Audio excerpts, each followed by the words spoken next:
When I think of your mercy and all that you've done for me, all I can do is stop and praise ya.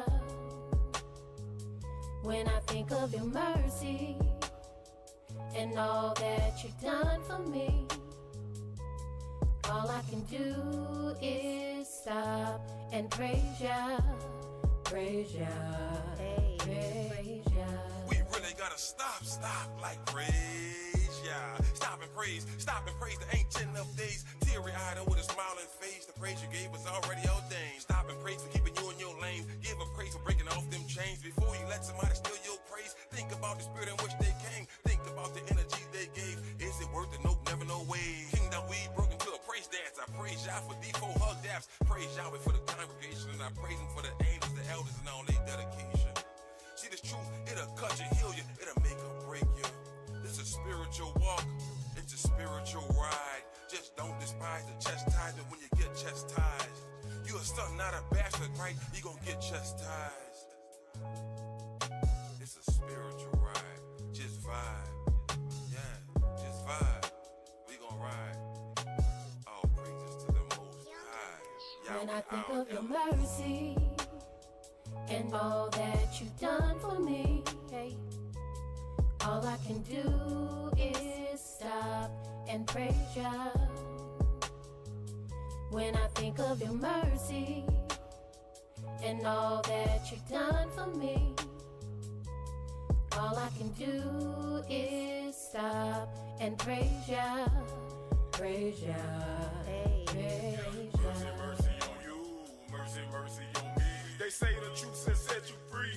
See prophecy been fulfilled for real. Now what the deal? We giving praise to the God that is real. Cause it's real out here. People get killed out here. They robbing still out here. It's getting hard out here. The love of many wax cold from what I hear. But we back by the Most High, so who shall you feel? You gotta be bold and righteous to live. The flesh is seething and wicked. Sin deceiving is vicious. Repentance needed to visit. His mercy too exquisite to miss it. Just receive the listen. Let's stick to the mission. Believe and receive his blessing. You see, blessings come from above. None of us deserve it. None of us is worthy. But we praise y'all for his mercy. When I think of your mercy and all that you've done for me, all I can do is stop and praise ya. When I think of your mercy and all that you've done for me, all I can do is stop and praise ya, praise ya, praise ya.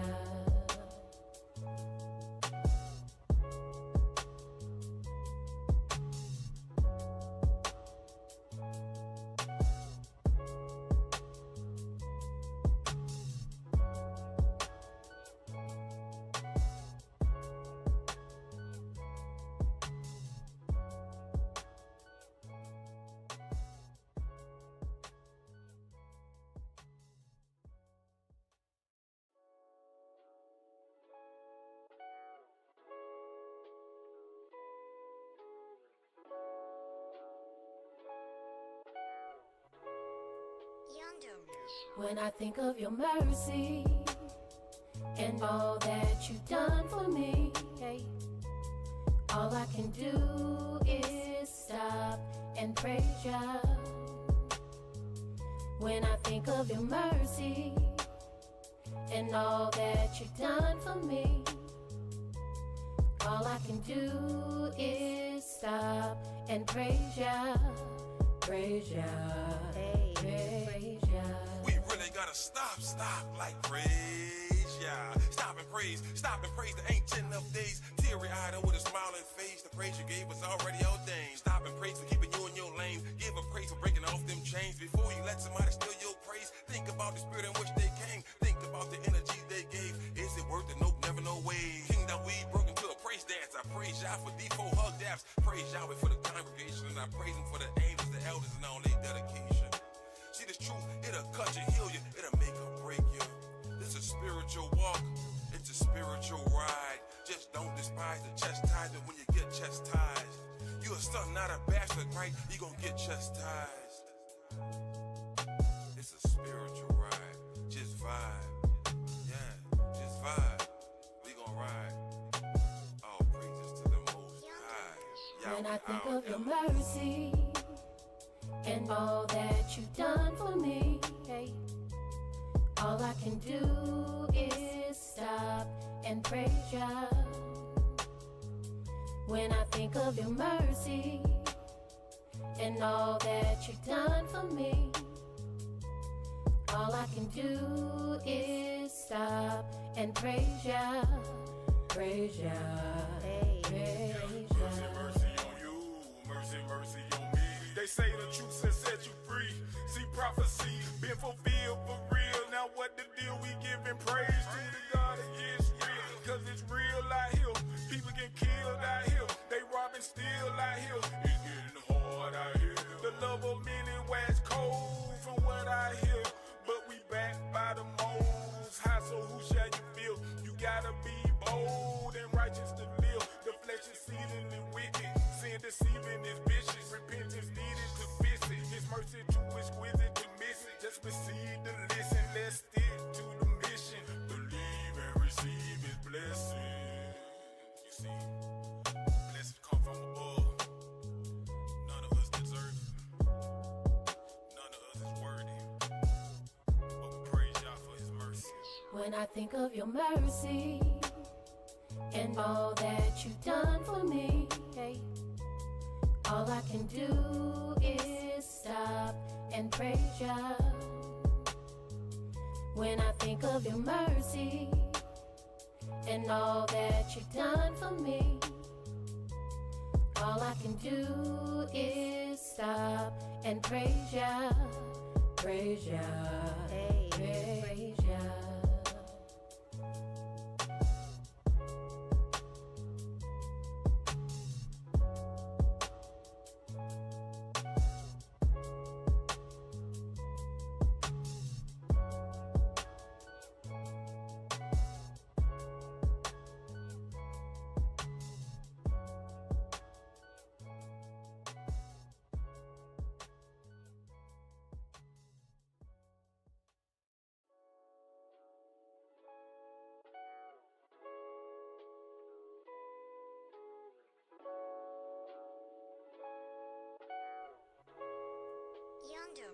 When I think of your mercy and all that you've done for me, hey, all I can do is stop and praise ya.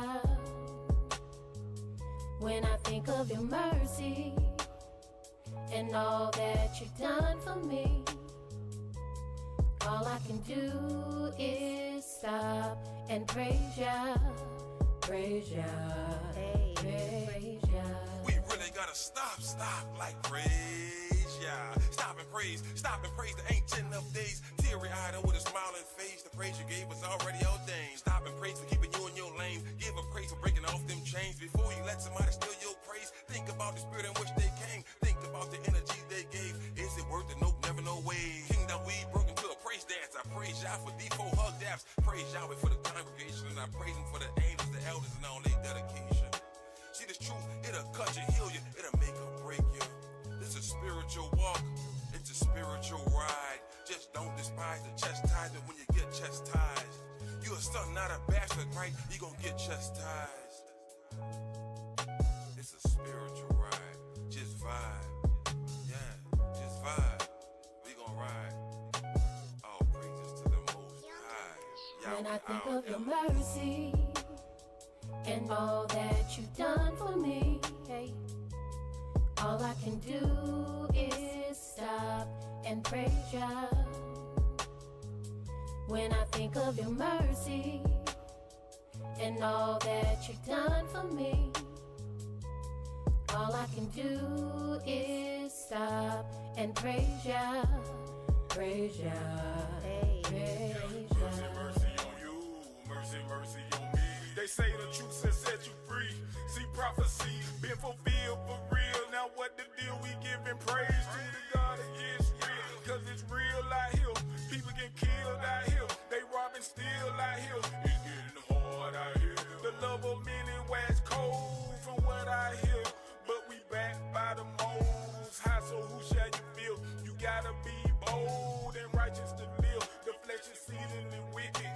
deceiving is vicious. Repentance needed to fix it. His mercy too exquisite to miss it. Just proceed to listen. Let's stick to the mission. Believe and receive his blessing. You see.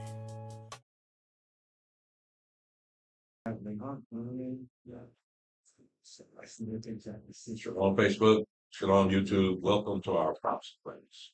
Today we're in the book of Isaiah, chapter 30. That's where we're going to start at verse 8. So before we get started, does anyone have any questions? Yes, I have a question about Psalm 55 you're referring to today. Psalm 55. Yes, Psalm 55, turn to Psalm 6, verse. That was similar, that's I mentioned to you early last week. Right. But when you read it, right after it says Selah, I think it's verse 30, verse 20, and verse 21. Is that he jumped into prophecy and was talking about the man that's gonna say he's God in the temple, the false prophet or whatever. I don't know if the false prophet, but the other man that says he's God. That's because it speaks similar to like Daniel in verse 20 and 21. He jumped into prophecy at that point right there, and it's talking about the man that's gonna call himself. Who's he referring to? I'm saying, I'm asking, is he referring to the man that's gonna be in the temple that says I'm God in that time? It sounds more like he's referring to Judas Iscariot. In verse 20 and 21. 20 and 21. Yeah, because he's part of the 12, so he's close to it. Let's say he have put forth his hands against such as be at peace with them. He have broken his covenant. The words of his mouth were smoother than butter, but war within his heart, words softer than all, yet were they drawn swords. Now That sounds like more like the man, right? Like that what Daniel said. Like what Daniel said. Verse 21 is kind of like what he said in Daniel, the man that come and speak of peace, but he's a war. In Daniel, I think it's What chapter? I think it's Daniel 11. I think. Oh, you're talking about King. Right. I think it's Daniel. By flatteries. Yeah. Yeah. Was it Daniel chapter 8? Might be one of it's Daniel. I can't. So they kind of saying the same thing. All right. Chapter 11, what verse? Let me see. All right. I think you might be referring to Chapter 8. chapter 8. I think I might be. Let me see. Yeah, you got that fan on you. No, I thought it was gonna be on me, but it's not. Why? Somebody move it over, put it on you, could blow right on me. Oh, okay. I tell you, hey, yourself. Why don't you take that fan and put it down on the floor? Yeah.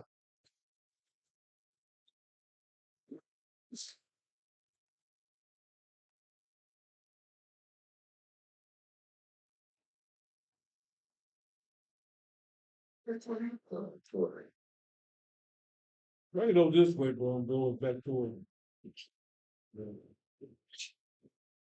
That's all.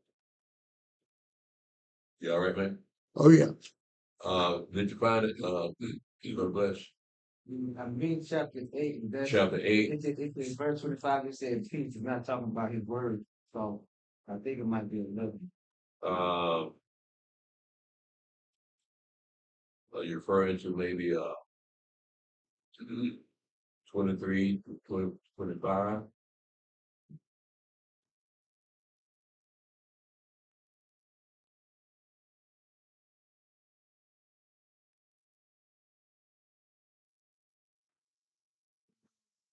What about verse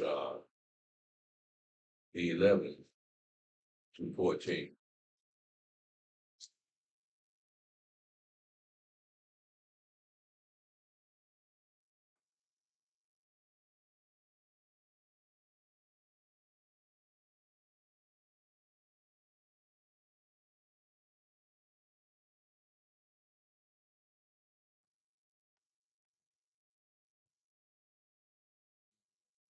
I didn't either. I know it says you go speak flattery is for the people. It's maybe something about flatteries and Let me see here.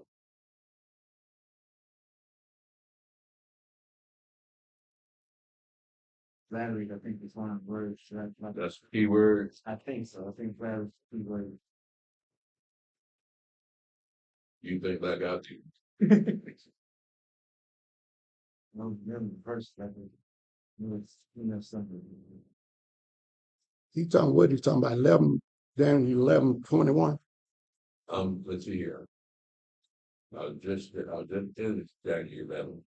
Well, that's flattery right there. I think that's it.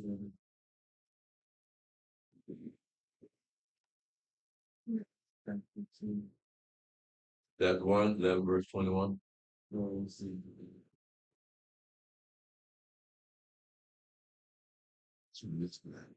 Sons.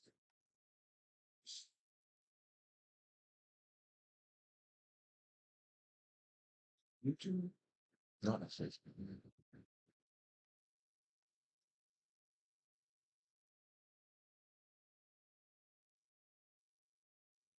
Facebook is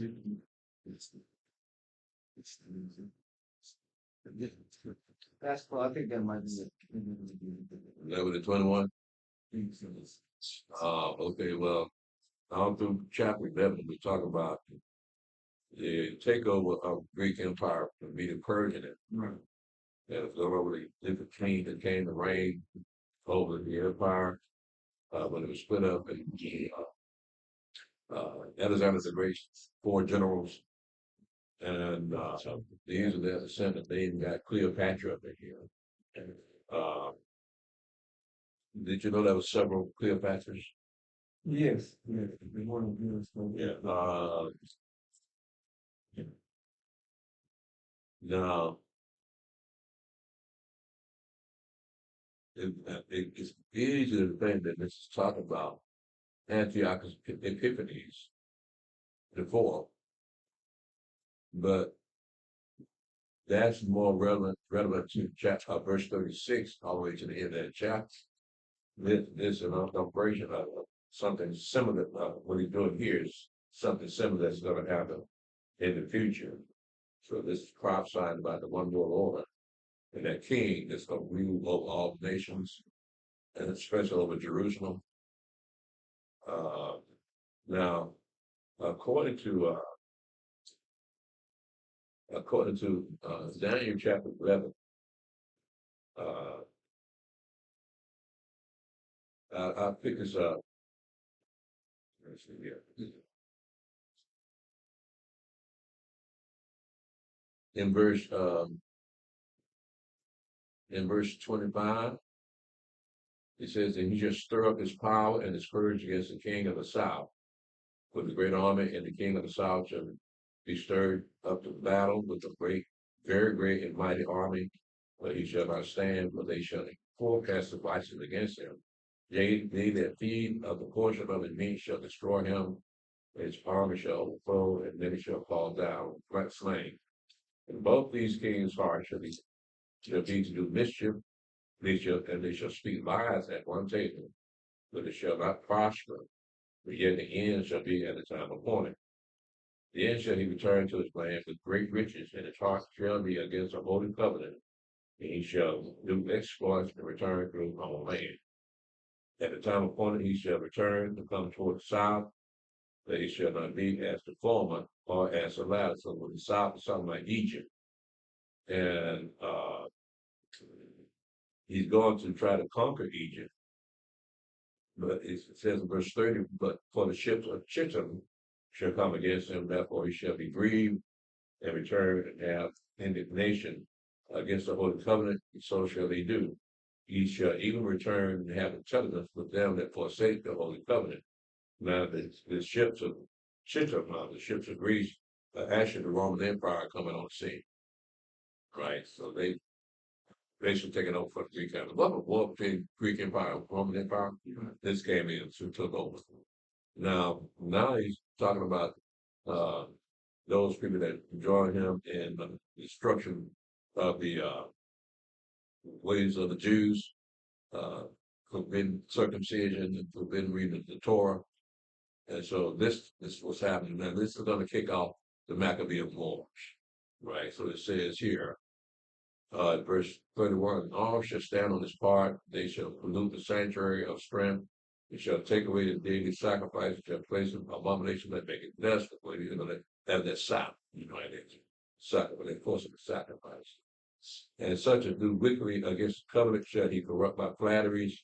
Boom. But the people that do know them, Elohim shall be strong and do exploits. And they that understand among the people shall instruct many, yet they shall fall by the sword and by flame, by captivity, and by spoil many days. Now when they shall fall, they shall be helped with a little help, but many shall plead to them with flattery, there it is again. And some of them of understanding shall fall to try them, and to purge, and to make them white, even to the time of the end, because it is yet for a time appointed. So that will be the future. That'll be talking about our time. In verse 36 to verse 45, it's talking about that one world order. The Pope's going to be ruling over, called the king here. But he's going to act like a king, actually. So in verse 21, in Psalm 55, that kind of describe that. Verse 21, Yeah, in Psalm chapter 55. 9, verse 21. No, Chapter Psalm 8, 55, Psalm 55, verse 20. verse 25. That kind of describe that a little bit, you think? Verse 21 and 55. Psalm 55 and verse 21. Psalm 55, verse 21. You think that kind of describe that a little bit? About this here. Right. Actually, in Psalm, this, what we have here in Daniel is an overview of the common world order, right? Well, in Psalm 55, it's something personal. But now somebody he thought he could trust. And trust them, they betrayed him. Right? So they're two different animals here. Cause like tone switches when I mean you get to verse 21 and 20 and when you get to verse 21 and 22, I mean the tone kind of switches a little bit. Sounds like a what? Like his tone kind of switches like you know, he's talking about people doing something to him, getting it switches like, you know, like I don't know, it just put me in the mind of Daniel for some reason, verse 21. I don't know. No, I might be wrong with this. Look down again.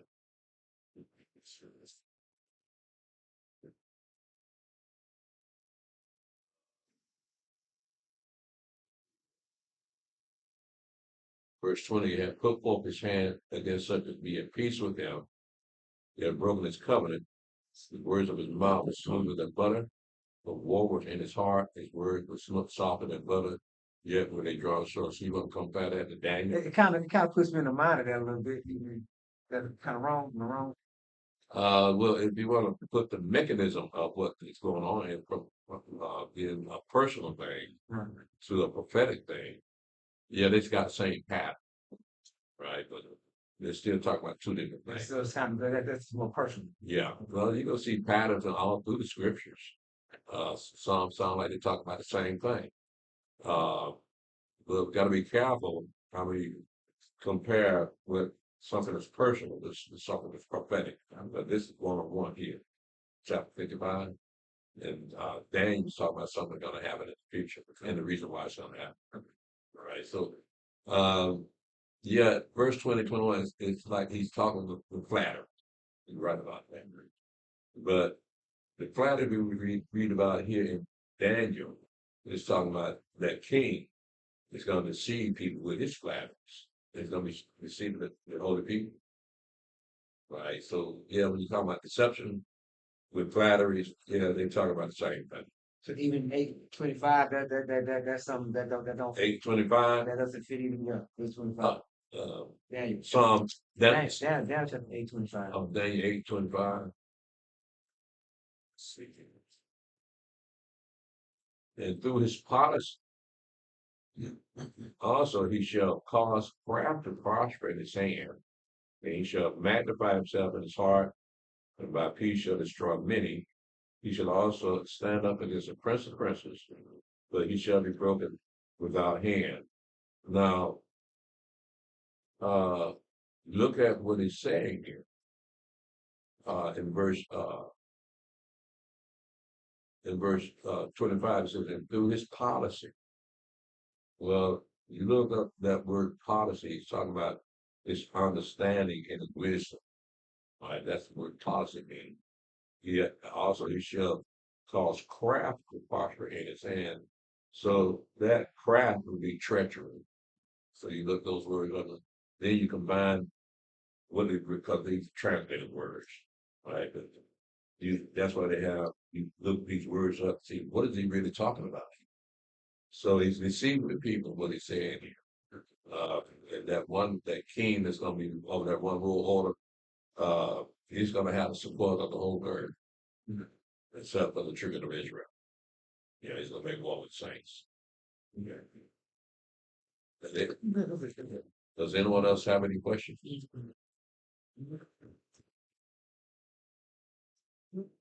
All right, well, let's go ahead and get started. Again, we are in the Isaiah chapter 8.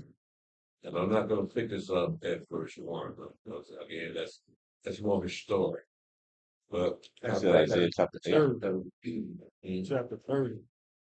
Chapter 30, what did I say? 8. Thanks for that. Chapter 30 and verse 8. I'm going to read the rest of that chapter, because that's again, that's more prophetic. But verse 8 to verse 11, that's not really prophetic, but it is pertaining to our time. We read these words, we see the same thing happening now, right? Somehow they got put out there that we don't have to keep Yahweh's law, right? So they feel justified in not keeping the law. But that's nothing new. Goes back to these days, they said the same thing they said, and the only difference is the excuse that they use. Right here, but let's go ahead and read it first. Go ahead, verse 7. Read verse 8 to verse 11. Isaiah chapter 30, verse 8. Now go, write it before them in a table, and note it in a book, that it may be for the time to come forever and ever, that this is a rebellious people, lying children that will not hear the law of Yahweh, which say to the seers, see not, and to the prophets, prophesy not unto us right things, speak unto us smooth things, prophesy deceits, get you out of the way, turn aside out of the path, cause the Holy One of Israel to cease from before us. Isn't that the same thing saying now? Because that's Christianity telling them we don't want to hear the law, right? We don't want to read the prophets. So they don't bother trying to study them. Because they say, oh, that's been fulfilled. But that's what white folks told them. Now, white folks know who we are. They can't afford us to know what the book is saying. Because might get big ideas. Hey, man, we chosen people. So that means we got to keep this law.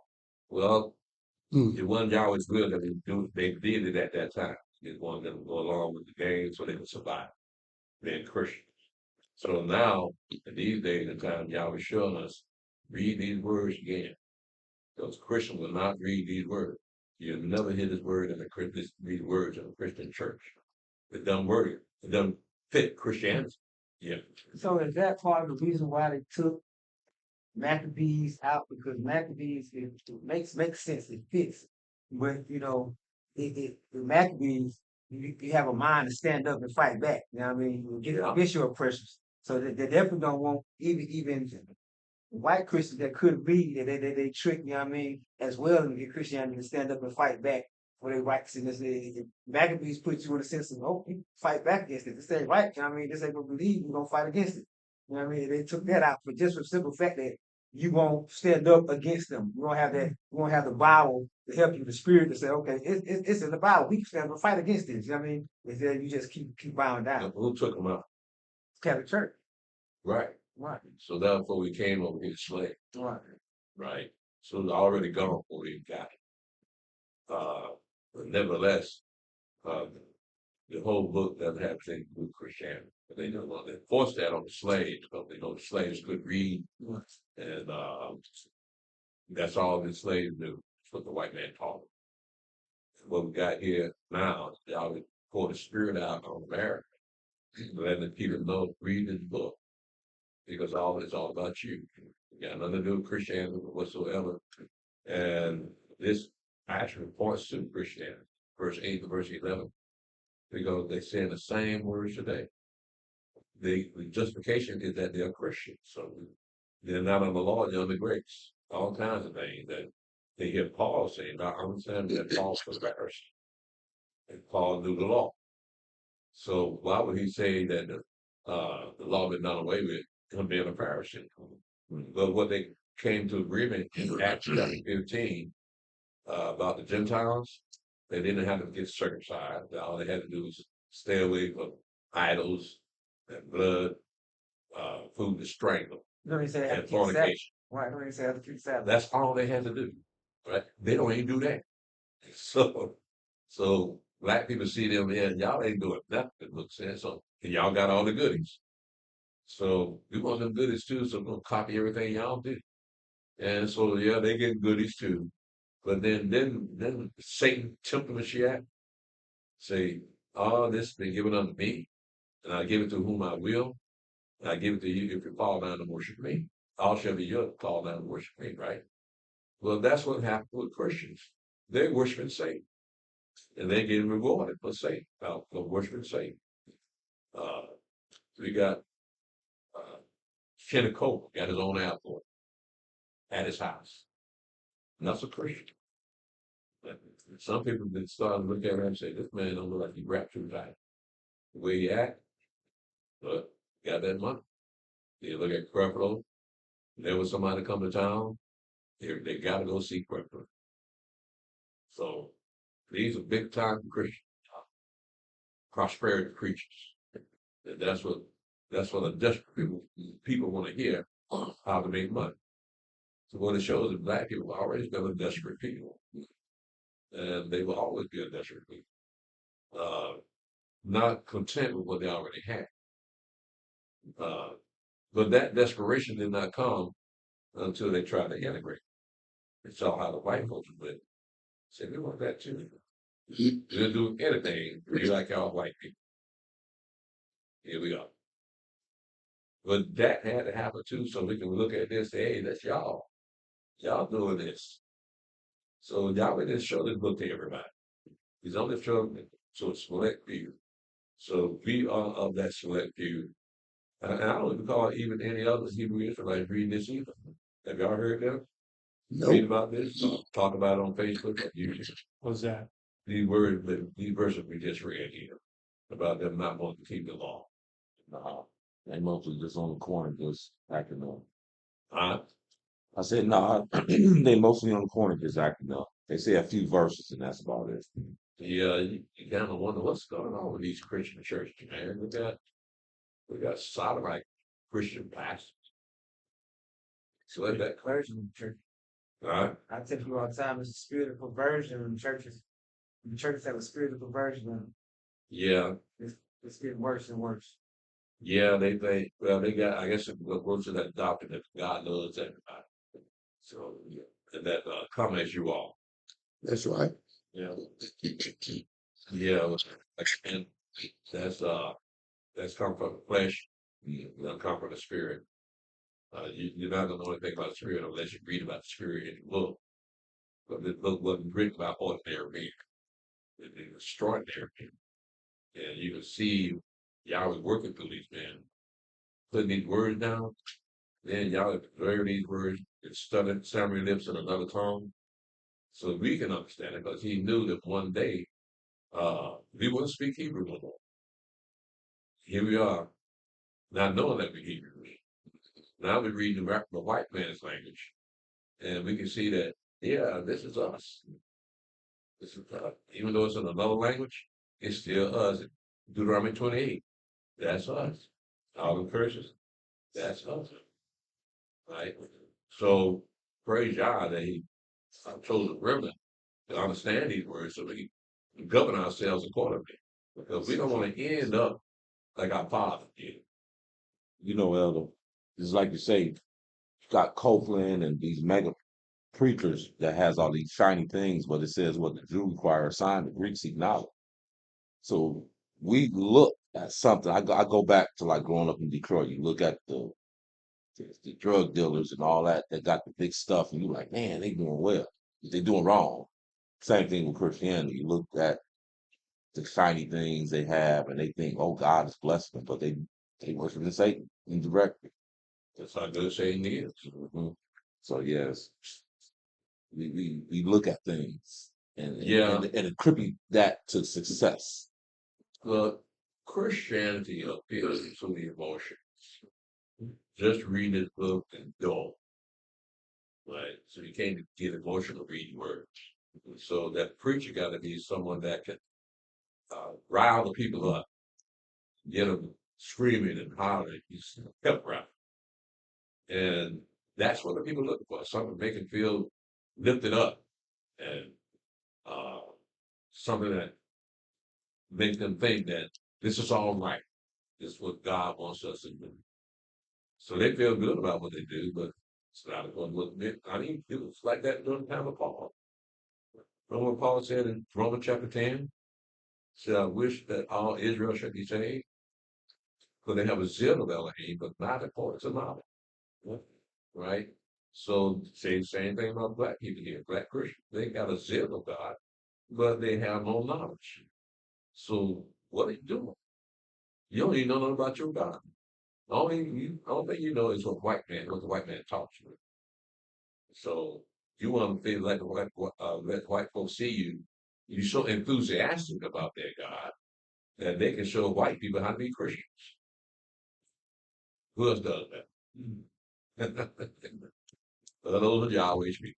So it's evident. Yeah, go ahead. Well, my cousin, well, not I call him because we old high school friend. He called her. They just check on him, and we got to talking. We wound up talking about the church he goes to and his pastor. You know what I mean? And he said he was talking about it because he seen something online talking about the Bible there. So we got the conversation, and he was like, as we was talking, he was like, man, pastor, he just teach about economics and how to make money and just how to deal with life. You know what I mean? But he's not teaching us nothing about the Bible. Like, they go to church and learn how to, make money. He's like, he go to church and they're teaching the business skills and this and this and that but it's nothing about learning it out the book. You know what I mean? So it's like All they do is preach that prosperity doctrine and teaching that and really give them ideas and teach them how to go about making money and economics and finances, whatever, teach them about finance and business and coping skills with life. You know what I mean? Kind of like That's a church. Kind of like it's a church. You go to church and you're gonna be entertaining. You know what I mean? His wife like to go there because they get in and get out. Cause I'm like, it's business. I ain't teaching about this because it's business.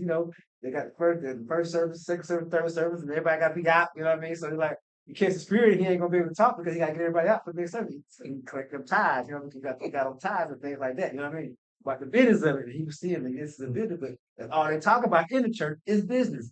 Or just, a little counseling, a little psychiatry, social skills, how to deal with this and deal with that, but it's nothing about the book. They're not learning anything about They do this, talk about this during church service. doing the service. They're not talking about they're not learning nothing about the Bible. And he just broke down and said, no, I'm not learning nothing about the Bible. I'm learning, social skills and how to cope with this, and also I'm learning business and finances, but I'm not learning nothing about the Bible.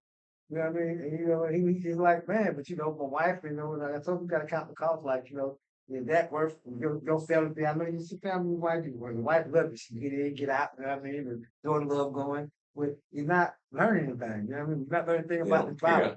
You know what I mean? So they don't care. Okay, thing his wife, father, she come say court, but his wife's father is a Hebrew Israelite. You know what I mean? So she know. You know what I mean? So that's how we people will talk. Our father people like. Are you saying that this Hebrew Israelite, the preaching? No. It's the preacher, but the daughter like going to this particular church. But the daughter's father is a Hebrew Israelite. Yeah, and what does he do?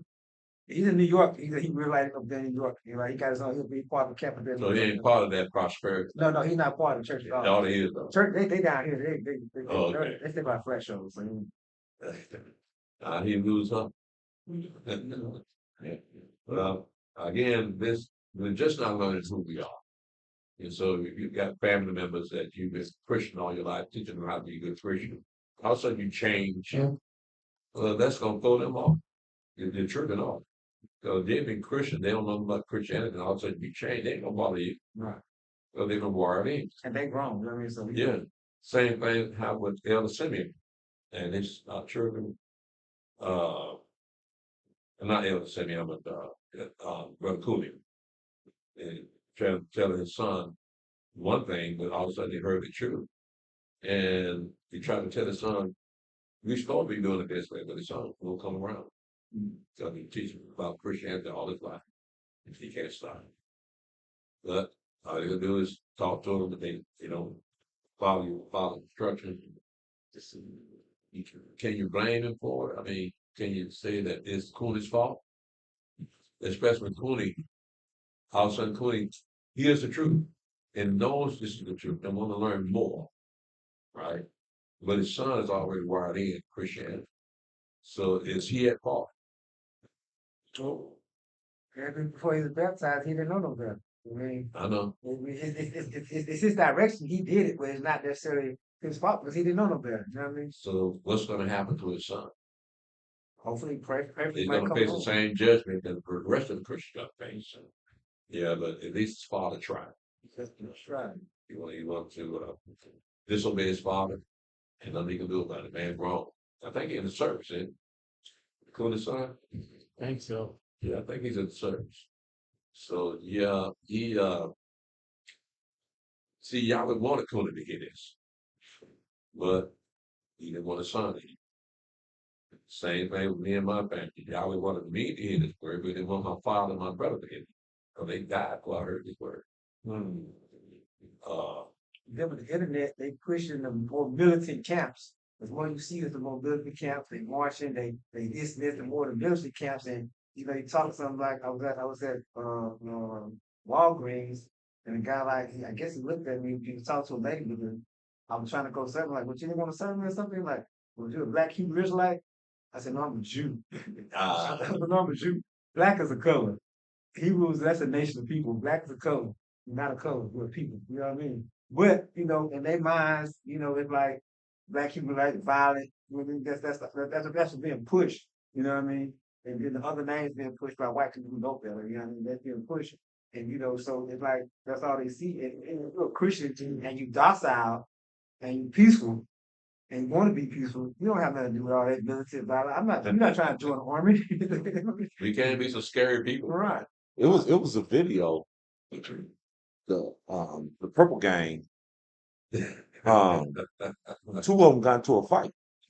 That was IUIC and IUPK Yeah, on the street corner. yeah, they got into a fight with each other. I saw that. Yeah, Man, it's a sad thing to see, man. it's, You see it's that, Steve? No, I didn't see it. They was on the corner. yeah, that was Both of them out at the same time. It's, I guess one of them shot at the other. All of a sudden, big fight broke out. yeah. Yeah. It's And then like brother Bless was saying, I seen this week I was going, seeing the little shorts, like 5 videos of those. They pushing those guys um on the internet and not pushing the positive. The Israelite. Yeah. They doing that on purpose, yo. Yeah, I know. You know what I mean? And then you got people in prison that's following NCCI. They follow NCCI. I know brothers follow NCCI. But when they get out, they going towards IUIC because they're big. You know what I mean? It's a lot of people. You know what I mean? And I guess they're more military. You see them marches they're like hundreds of them. Yeah. They march like they're in the military.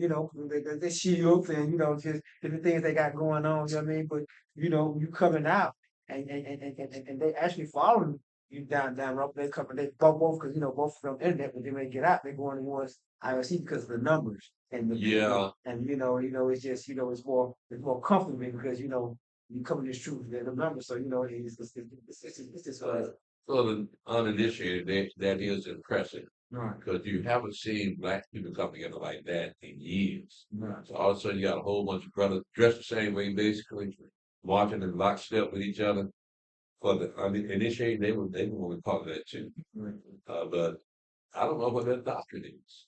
I mean, I know they call it JC. They believe in keeping the law. Still, they definitely preach keeping the law. They get it. They definitely preach keeping the law. Their holy days are too tough art. They do everything on the full moon. But they definitely preach keeping the law. They don't celebrate birthdays. Pretty much the same thing, except they still use JC. and they do it, Yeah. and they do the holidays off in the new moon, off the full moon. But women should wear dresses, The and full moon is a new month. they do everything on the full moon. So when we do our That's the fast, beginning of the month, right? right? So they just so all their holidays are 2 weeks after ours. You know what I mean? Because it's off the full moon. So they keeping the holidays, right? They keep the holidays. Keep the holidays. Maybe not according to the book, but at least they doing it. They do it. Some, Yes, they doing some Israelites don't even do that. Right. They definitely keep holidays and new moon, but they do it off the full moon. But that's 2 weeks after ours. You know what I mean? Yeah. They have big. They go out of state, camp around somewhere. You know what I mean? And the women be separate from the men. And they be all in their long dresses. They be wearing dresses. They keep doing the same thing, but they just use JC. And if they tack it, the way they come across is totally different. What makes them different from the scribes and Pharisees, and Sadducees, and Herodians, and the Zealots? So these are sects of Jews. So we got the same thing going on I here. was gonna say, yeah, they fall in line with that. Yeah, so we got different doctrine, right? And that's Like they had different doctrine back in the day. And they had their followers. Our doctrine not like their doctrine. But we make sure our God's about what's reading the book. Now they go about what they think is right in verification, so they're doing it right. But they've been doing it so long that they can't change. Even we show them what they're saying, they can't change. That means they've been taught wrong. They've been teaching them the wrong thing. They have never admitted that. Right? But this book here corrects us. We don't need anybody to correct us. We look at the book, and if they can show us something in here that says you're not doing what the book says, then we'll go along with the book.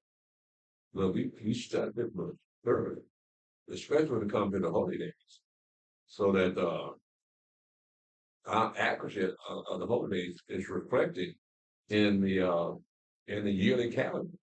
Because Esau got them same holy days up there, and we always a day or two within each other. So if they're doing it that way, we're doing it our way, then they're counting the new moon as something that you can't see, same as us. But they're talking about the new moon being the beginning of the month. So then you got those the same people that have the movable Sabbath. No, they don't have that? They don't have. No. Okay, you got the group that have movable Sabbath. So you got different kinds of sects even here in America. But as I mentioned before, this is Yahweh doing. Because we can't be seen as a monolithic group because we become a threat. People watching be scared of us. And they'll find some way to destroy it, just like they did with the Civil Rights Movement, Martin Luther King, Malcolm X. They destroyed those men because they were bringing too much crowd, too many people to them. So we can't do that now. Y'all not letting us do that. We can't come together here in America. We'll get talking. And so that will be straightened out till we get up out of here. Come out there with it. Then we'll be on one side. As a matter of fact, no, we have one doctor. We'll know what tribe we belong to. We don't even know what tribe we belong to right now. Well, we got to be in a position, and we'll mention in Joel chapter 2, where we have to stand on the porch of the temple, inquire to Yahweh, say, help us, Yahweh. Why should the heathen say, where is your God? So that something got to be built by the time we get out that wilderness. They're on the way to build it now. Yes, it's all place. It's just an amazing thing to see. Especially when you read of it, we mentioned yesterday, Jeremiah 51, where ruler will be against ruler. You got these sanctuary cities, sanctuary states going against Trump. So yeah, and plus Trump want to put police in all the dangerous cities that black people are living in. So that's where you're crime. So that's gonna cause problems because they're gonna say, well, that's racist. But y'all commit the crime. How can that be racist? And they're not gonna like that. So that'll bring to pass Jeremiah chapter 50, 51. Now we already got men in here like caterpillars. That's already been revealed. Now they talk about deporting about 1,500 people a week. You got 10 million people in this bad boy that don't belong. Then you got the states, governors, and mayors protected. Yeah. That mayor in Baltimore, they may have to arrest her because she's aiding in the bed. She won't help ICE get those people out of there. So they won't hang on to those illegal immigrants. but they breaking the law. So something got to go down. Oh yeah, I think it's gonna get to that point to where, especially if we get into a hot war, where he can um, totally declare martial law and over the whole United States and take full authority like he's doing in D.C. Yeah, I think it's gonna get to that point because there's too many, like you said, of those mayors and judges. When he send them, they coming back Yeah. and they protecting them. So I think he's gonna get to that point to where he just gonna have to just supersede all their authority and just Yeah. It's been done before with Abraham Lincoln. yeah, sure did. I seen that this week. They were talking about Martial law. Yeah. He suspended habeas corpus. Yep, and took full Yeah. authority of the country. Yeah. But you have people locked up that never see the day of light of day. For little or no reason. That's martial law. They say, Suspend habeas corpus. yeah, Martial law. they say Trump ruling like a king. He is a king. Well, yeah, but he's a temp. I know. But he's just unorthodox in how he goes about taking care of business. He takes care of business, but they don't want him to take care of business. They don't want him to get credit for nothing. They already got folks around the world want to give him the Nobel Peace Prize. Yeah. See, because he's keeping wars down, but he's doing it his way. He's not in the pocket of the billionaires. Nobody can buy it like they did with Obama and buy it. Can't nobody buy Trump. He's cutting into their money. Yeah, He's cutting into their money. Well, the thing of it is, he's a business. He believes in business first, and Yeah. his politician second. yeah, That's what they had a problem with. I know. Yeah. I know. But he got enemies, and they want to make him look as bad as they can. Oh yeah. So you got media, you got the Democratic Party, and Jake leaving the Democratic Party. Have you heard this? I heard about that. Yeah. That I found that amazing. I thought you was always going to be plantation slave. So now you coming to your senses, seeing how wicked these Democrats are, lying to them. They got some of them Democrats starting to use racial terms against Jake now. So Jake finally realized, hey, y'all never been our friend. Y'all just want to stir stuff up, get us upset. Y'all heard about the brothers up in Brooklyn running off Antifa? Did y'all hear about this? Antifa came up to Brooklyn trying to start some stuff. The brother got together and said, "No, you gonna do that here?" Yeah, they ran Antifa off. So they see what's really going on. You can't play the game like they did before. They see it Antifa and Black Lives Matter. They got nothing to do with black people. So they just rich white kids uh, coming up to cause trouble with Jake because they know Jake is very emotional. But this time, said, no, that ain't gonna work. Y'all get out of it. What you gonna say, man? Yeah, I got a question. The timeline. We know that we got to leave America. So we go from leaving out of America, then we go into the wilderness, which is going to be 3.5 years, for 3.5 years. And then we go into the secret place. That secret place, that's from the wilderness into the secret place. How long is that? Well, that's the question, isn't it? Will we be in the secret place at the same time in the 3.5 years? Because it doesn't give you a timeline for the secret place, including in the wilderness experience. Right. So we don't know whether it be the first part of the 3.5 years or the last part of the 3.5 years, but it's all contained in that 3.5. There's no extra time. So once that 3.5 years comes out, that's when we go into we head into Jerusalem. Yeah. And that's what the saints take the king. So again, just like when our fathers came out of that 40-year wilderness experience ready to fight, because they saw how their father, our father against Moshe, they got killed off. So now when they're ready after 40 years, so the same thing gonna be with us. After 3.5 years of watching a bunch of black people being killed off by plague, yeah, we'll be ready. We're not gonna be the same people we were when in wilderness. We totally different. And that secret place might have something to do with, that may have to do with Zechariah chapter 13, where it's gonna take a third of us to purge all that stuff that's been on us that we learned from the heathen, all that's gonna be purged out of us. So that would be that might be that secret place while everybody else being destroyed around us, be able to see it being destroyed, but it won't come near us. Yes, songs. And Like the song, Psalm 91. yeah, like the song, I'm gonna say Psalm 91. It talks about 10,000 at your right hand, at your left. Like Right. the secret place is kind of like in the midst of everybody. Right. You know what I mean? But So they you're down gonna see it. on our left side and the right side. You know what I mean? Right, Right. right. Right. So yeah, that's what I refer to Psalm 91. So we see what's happening. Uh, but they're not gonna understand why they died. All of a sudden they're getting sick and die. It ain't gonna be no fast. It's not gonna be just like it was when my father came out the wilderness. I came into the wilderness. Y'all would go to plagues, kill off a bunch of them. So the same thing's gonna happen again. Y'all gonna bring the plague on black people out there in the wilderness. They gonna die. so once we take that kingdom, right, then um then that's when the battle's going when Yahshua returns. No, no. When you take the kingdom, that's when all the armies gonna come up, fight against us. Right. That's in Zechariah chapter 12, chapter 14. But the battle's gonna move from Jerusalem, according to Joel chapter 2. And y'all are gonna move that battle. Gonna move that battle to Armageddon, battle decision. Uh, so that's when Mashiach shows up.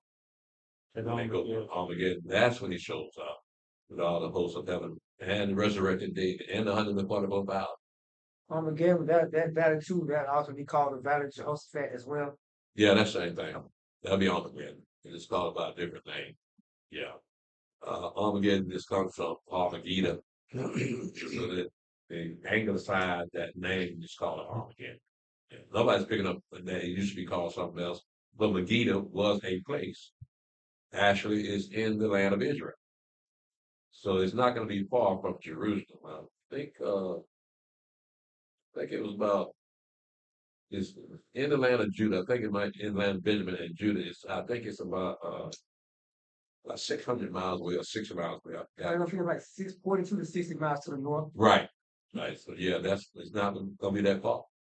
So with the battle taking place that close to the city, that means you got to cleanse that land before all the rest of the tribe be brought back.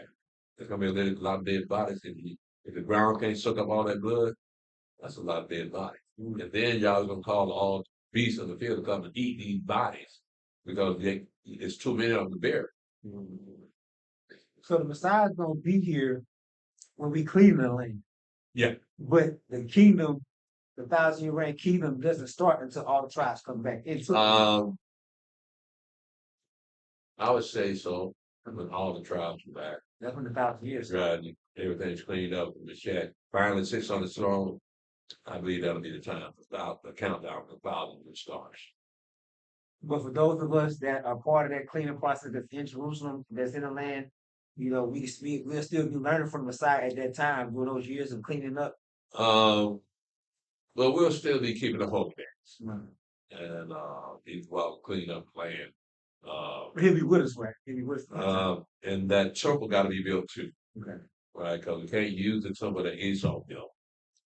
That's going to be destroyed. So in that timeline, we're going to be building the temple. And so that when Mashiach will have a place to be at, according to Ezekiel. We talk about that in the temple. I'm saying, but he'll be with us at that time, though. Yeah, and when you talk about the Sabbath day and the holy days, that's a teaching us, way of teaching us while we're in the kingdom. Right. So yeah, that'll be an absolute way of whatsoever. And consider who'll be there. It'll be the house of Judah. Right? And the house of David too. So yeah, we'll have front row seats. We'll get the first of what the Mashiach got to teach. And plus, keep in mind now, we got to be a kingdom of priests. Right? So everybody's got to be priests among the children of Israel. So how that can't happen to all the rest of the tribes come back. Right? So again, I'm looking at the fact that they're not all there, that the 1,000 years won't kick in to all the tribes come back. You can be a kingdom of priests. You can go out and minister to the rest of the nations. But we'll get a jump start on those. Yeah, me and Judah. Yeah, somehow Judah always special to y'all. That's where the kings came out. That's where Mashiach came out of. So yeah, Judah, Lord honor to the Jew first. But yeah, that's Judah. Something special about Judah. Yeah. That it? Brother Stephen, start at the verse 8 again and just read to the end of that chapter. Isaiah chapter 30, verse 8. Now go, write it before them in a table, and note it in a book, that it may be for the time to come forever and ever, that this is a rebellious people, lying children, children that will not hear the law of Yahweh, which say to the seers, see not, and to the prophets, prophesy not unto us right things, speak unto us smooth things, prophesy deceits, get you out of the way, turn aside out of the path, cause the Holy One of Israel to cease from before us. Wherefore, thus saith the Holy One of Israel, because you despise this word, and trust in oppression and perverseness and stay thereon, therefore this iniquity shall be to you as a breach ready to fall, swelling out in a high wall, whose breaking cometh suddenly at an instant. And he shall break it as the breaking of the potter's vessel that is broken in pieces. He shall not spare, so that there shall not be found, and the bursting of it is sure to take fire from the hearth, or to take water withal out of the pit. But thus saith the Adonai Elohim, the Holy One of Israel, in returning and rest shall you be saved, in quietness and in confidence shall be your strength, and you would not. But you said, no, for we will flee upon horses. Therefore shall you flee, and we will ride upon the swift. Therefore shall they that pursue you be swift. 1,000 shall flee at the rebuke of one. At the rebuke of 5 shall you flee, till you be left as a beacon upon the top of a mountain, and as an ensign on an hill. And therefore will Yahweh wait, that he may be gracious unto you, and therefore will he be exalted, that he may have mercy upon you. For Yahweh is an Elohim of judgment. Blessed are all they that wait for him. Mm-hmm. For the people shall dwell in Zion at Jerusalem. Thou shalt weep no more. He will be very gracious unto thee at the voice of thy cry. When he shall hear it, he will answer thee. And though the Adonai give you the bread of adversity and the water of affliction, yet shall not your teachers be removed into a corner any more, but thine eyes shall see thy teachers, and thine ears shall hear a word behind thee saying, this is the way, walk you in it when you turn to the right hand and when you turn to the left. So Yahweh is revealing his teachers in America so that we'll have someone to teach us this word because no one has ever taught this word. White people didn't ever teach this word because we want to give them to teach. Yahweh is so powerful that he made them translate this book in their own language, but they cannot teach it. All they can get out of it is a religion. That he died for our sins, not on the law of the race. That's the religion of Christianity. So they don't have to do any study. I don't even know why they have church Bible study. Yeah, let's study the Bible. And I believe they even take up collection doing Bible study too. Oh, yeah. I went to church They do. today. Christians don't get enough.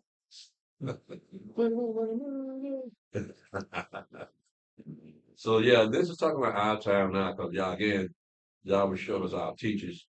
And when you look at verse 21, it says, thine ears shall hear a word behind thee saying, this is the way. Walk you in it, and when you turn to the right hand, when you turn to the left, with that your ears will hear what the Spirit is telling you. So go in this direction. That's the Spirit talking. Right? So you learn about the Spirit through your teachers. So that because you always say, something told me to do that. Something told me to do this. Right? Well, that's something with the Spirit. So you learn from that. With the Spirit, like Mashiach said, you don't know where it comes or where it goes. When I'm teaching what the Spirit gives me to teach. Because sometimes Like for instance, last couple weeks ago, I was trying to write down BTS, and I couldn't come up with nothing. Spirit wouldn't give me that. But then, an hour before I was supposed to be up there, BTS, the Spirit gave me something. So I'm sitting out there writing. Girl out there waiting on me to give her some money. So y'all told her he busy right now. Mhm. Right? So I'm busy right because that's when the Spirit moved because I can't tell the Spirit bring me something. I have to wait and see what it give me. And he gave me something at the last minute. So that hurt to sit down and write that thing out. I find that amazing because you don't know what the Spirit going when the Spirit gonna give you something. Because sometimes I be sitting there, I can't think of nothing. All week long. I can't think of nothing. And all of a sudden, boom, we're saying do this. That's what gift that I do. What the Spirit tell me to do. Yeah. Well, that's good. Yeah, maybe I should read the rest of the way. You want to read, man? Yeah, we'll read. It's up to you, Bill. Okay. But I know I don't sound right. All right. Be good read. Go ahead and pick up verse 22. You shall defile also the covering of thy graven images of silver, and the ornament of thy molten images of gold. Thou shalt cast them away as a mistress cloth. Thou shalt say unto it, Get thee hence. Mhm. Then shall he give the rain of the seed, that thou shalt sow the ground withal, the bread of the increase of the earth, and it shall be fat and plenteous. In that day shall the cattle feed in large pastures. So you see, this referring to the kingdom of heaven. Mhm. All things that have been taken away from us will be given back to us. Just like it says in Deuteronomy chapter 30, you're going to do better than they did our fathers. So we're going to, what this is referring to is a farm life. Mhm. It says, verse 23, then shall he give the rain of thy seed, that thou shalt sow the ground withal, and the bread of the increase of the earth, and it shall be fat and plenteous. In that day shall thy cattle feed in large pastures. How many black people have cattle in America? And they don't got cattle. You can't afford it. You can't even afford a hamburger no more. Do Oh, you think when we leave, that's like, cutting off. maybe not American cattle because they all messed up, all these hormone stuff, but like different islands and like South America, you think we might take some of that cattle across the waters with us, and we just get there when we get over there? I think they're Some of the boats are big, they can carry cattle with them across yeah, the water. they won't allow cattle in their countries. In certain parts of Europe, I think Great Britain's going up. But in our case, um, what can we bring out of America to fit where we're going? Now, granted, we don't have any cattle at all right now, so that when we get there, what's going to happen is that we're going to end up with cattle or something, right? So these cattle would be nothing would be different from cattle here in America. So these are hormone-fed cattle, and you eat chemicals that they eat out of the grass. Even the sheep and the goats. Yes, sheep and goats, man. What about like the ones that down in South America, Central America, and the, you know what I mean? Now, you have to look at the way other countries raise their livestock, Right. and they don't have what America has. They got all these biologists and scientists that trying to figure out how to make the animal grow bigger and fat. I don't think they have that in those third world countries. I think there's a country, I think it's Argentina, that's famous for having Oh yeah, beef, Argentina get good meat. good beef. Yeah. Yeah. So you look at that situation, uh, those would be the kind of cattle that we have, that we'll be having. And keep in mind now, being that it's going to be coming from you, and you're going to be doing business with your cattle and with your sheep. But because of who you are, your cattle be more expensive than anybody else's cattle because they know where the cattle come from. So they know they're getting the best cattle, best sheep because of our law that tells us how to treat the animals. So yeah, your meat is going to be very expensive. And go ahead, y'all. Where we at? Isaiah chapter 30. 24. Isaiah chapter 30, verse 24. Thank you. The oxen likewise, and the young asses that ear the ground shall eat clean provender, which hath been winnowed with the shovel and with the fan. So there won't be anything mechanized there with it. Okay, enough when we're talking about when winnow, that means you taking a pitchfork and tossing that wheat up in the air, separate the cheap from the chaff from the wheat. Right, so that's what they're talking about being winnow. So again, it's going to be a slower life than we have here in America because this is a fast life that's not going to be conducive to the kingdom of heaven. As a matter of fact, we just read yesterday that the man returned back to the Garden of Eden, Ezekiel. And so talk about the Garden of Eden like that, then you remember what the Garden of Eden looked like. It's composed of with animals that were actually herbivores. So when you read up in, for instance, Isaiah 11, it says the wolf shall dwell with the lamb, right? And the lion shall dwell with the sheep. I'm paraphrasing, but there won't be any carnivores on the earth when the kingdom of heaven is set up. That'll be something different too. Yeah. You're gonna see lions actually eating grass. You might even have a bull pet. Bring a big male lion down to your house, Chicho. Yes. I think some of them, don't some of them in Dubai, don't they have? Dubai. Yeah, some of them. Yeah, they have do have those those. exotic animals like lions. Yeah, they be Yeah, having them as pets, yeah, cheetahs and all that, living with the people. living with. George Foreman had Hmm? George Foreman. George Foreman. Yeah, What? ranch. It's ranch in Texas. He did what? It's ranch in Texas. He used to have lions and tigers and all I that. know that. I know Mike Tyson had a time. Yeah, that's what we're saying. Yeah. So yeah, I'd rather wait till tequila is set up than have the bad boys live around me, man. Right, for sure. Huh? They're not gonna lose any weight. Look at the elephant. Mm. Well. Yeah. Talking about your own king. She wrong, ain't she? She got a point. Yeah, that's a good point. I'm not gonna go there. I stay on that all day. Don't. I know. Spirit telling me don't do that. That's what's just right there. Leave it alone. Leave it alone. Don't go through that door. She opened that door up. Don't go through it. It's a setup. Please don't. Good ahead. Isaiah chapter 30, verse 25. And there shall be upon every high mountain and upon every high hill rivers and streams of water in the day of the great slaughter, when the towers fall.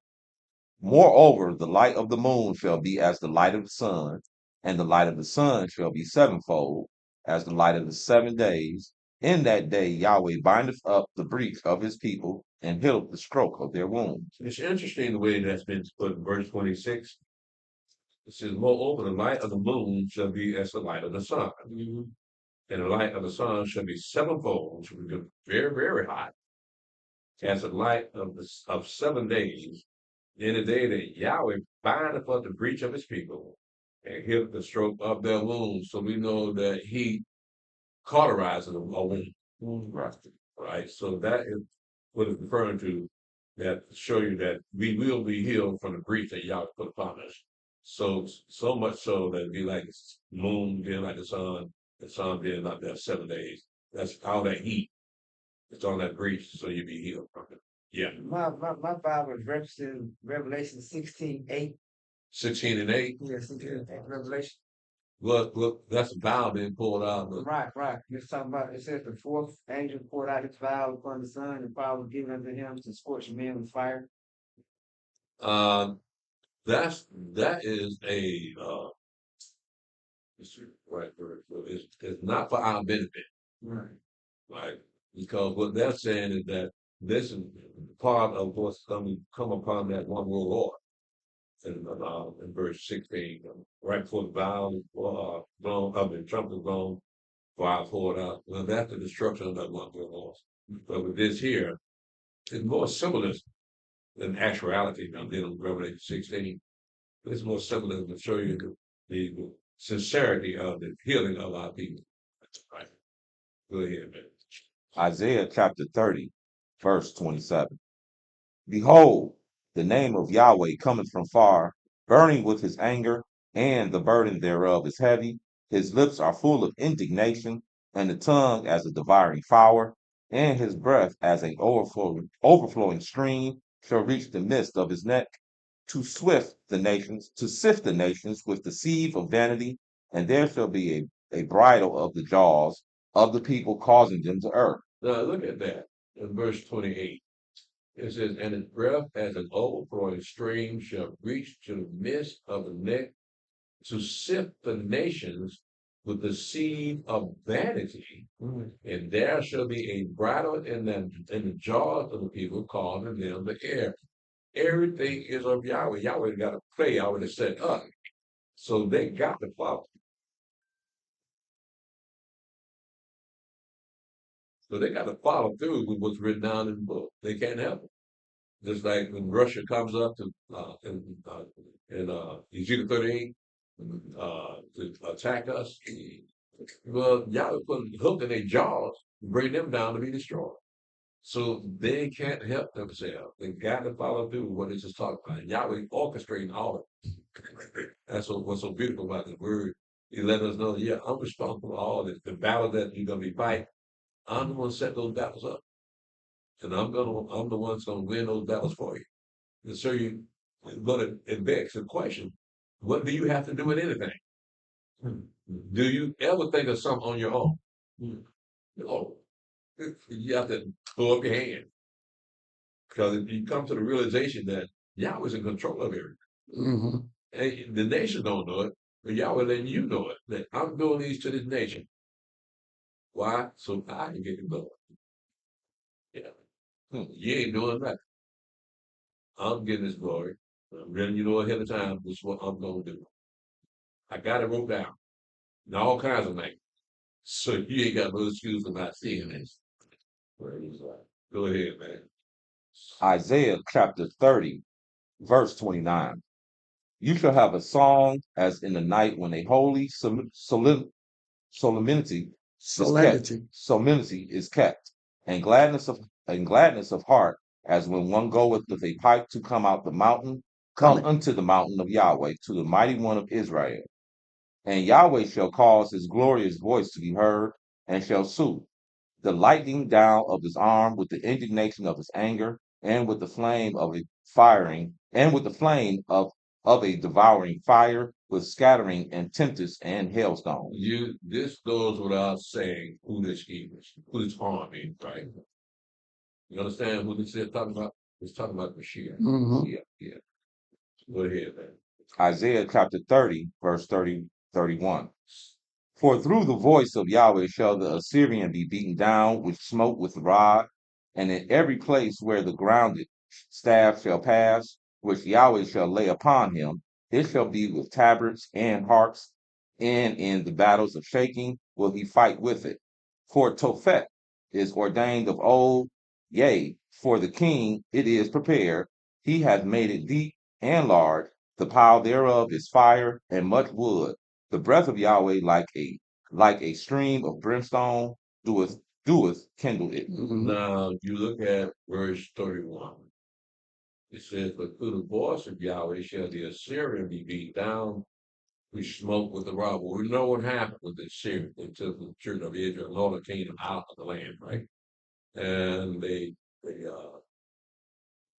had such a great slaughter that they refused to even let them bury the dead. You can find that out in the Apocrypha. I think it's Tobit. Yeah. So they were honored, but when the Babylonians came along, they destroyed the Assyrian Empire. So this has already happened. But he's still talking about the Assyrians, but what they did to the northern kingdom. So they says, but through the voice of Yahweh shall the Assyrian be beaten down, we smoke with rod. So we haven't heard from the Assyrians since the Babylonian Empire. So that's already been taken care of. So the Syrians is not around to this day. No, Because I thought they were. Assyria, Nineveh is part of Iraq. That's what I was thinking. Yeah. Okay. So that mission, like I said, the Syrians are all gone. But they were Gentiles, Mm-hmm. right? So that's already happened. But again, it was written up in heaven. You gotta remember, there's no timeline in heaven. So Yahweh said, I'm going to do this to the Assyrians. Then by the time we read that, we realize that's already been done. There are no more Assyrians around. At least people call themselves Assyrians. Let me put it that way. Okay. Right? But whoever these people are, they're the ones that was calling Israel their prophets. So they're not causing us problems now. And Israel is scattered throughout all the nations. So how can the Assyrians cause problems for the children of Israel?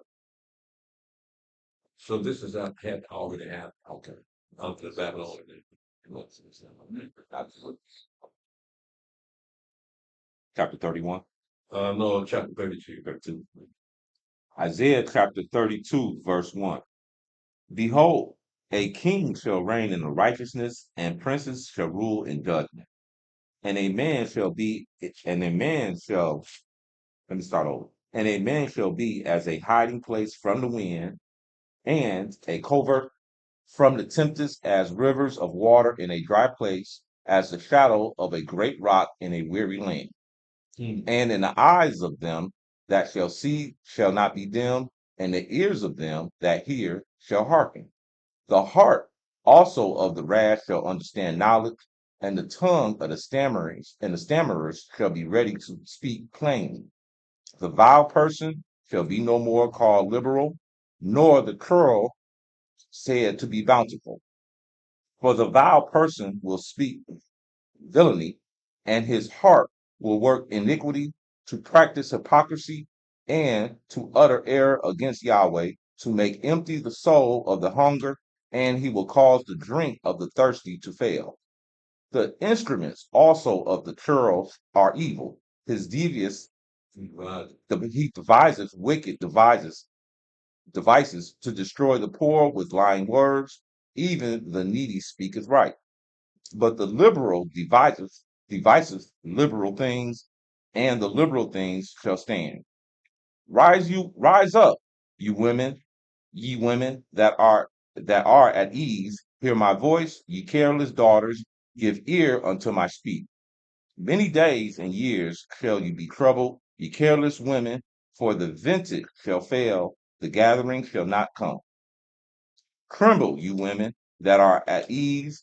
Be troubled, you careless ones. Strip you and make you bare, and a gird sackcloth upon your loins. Now, again, this is symbolism.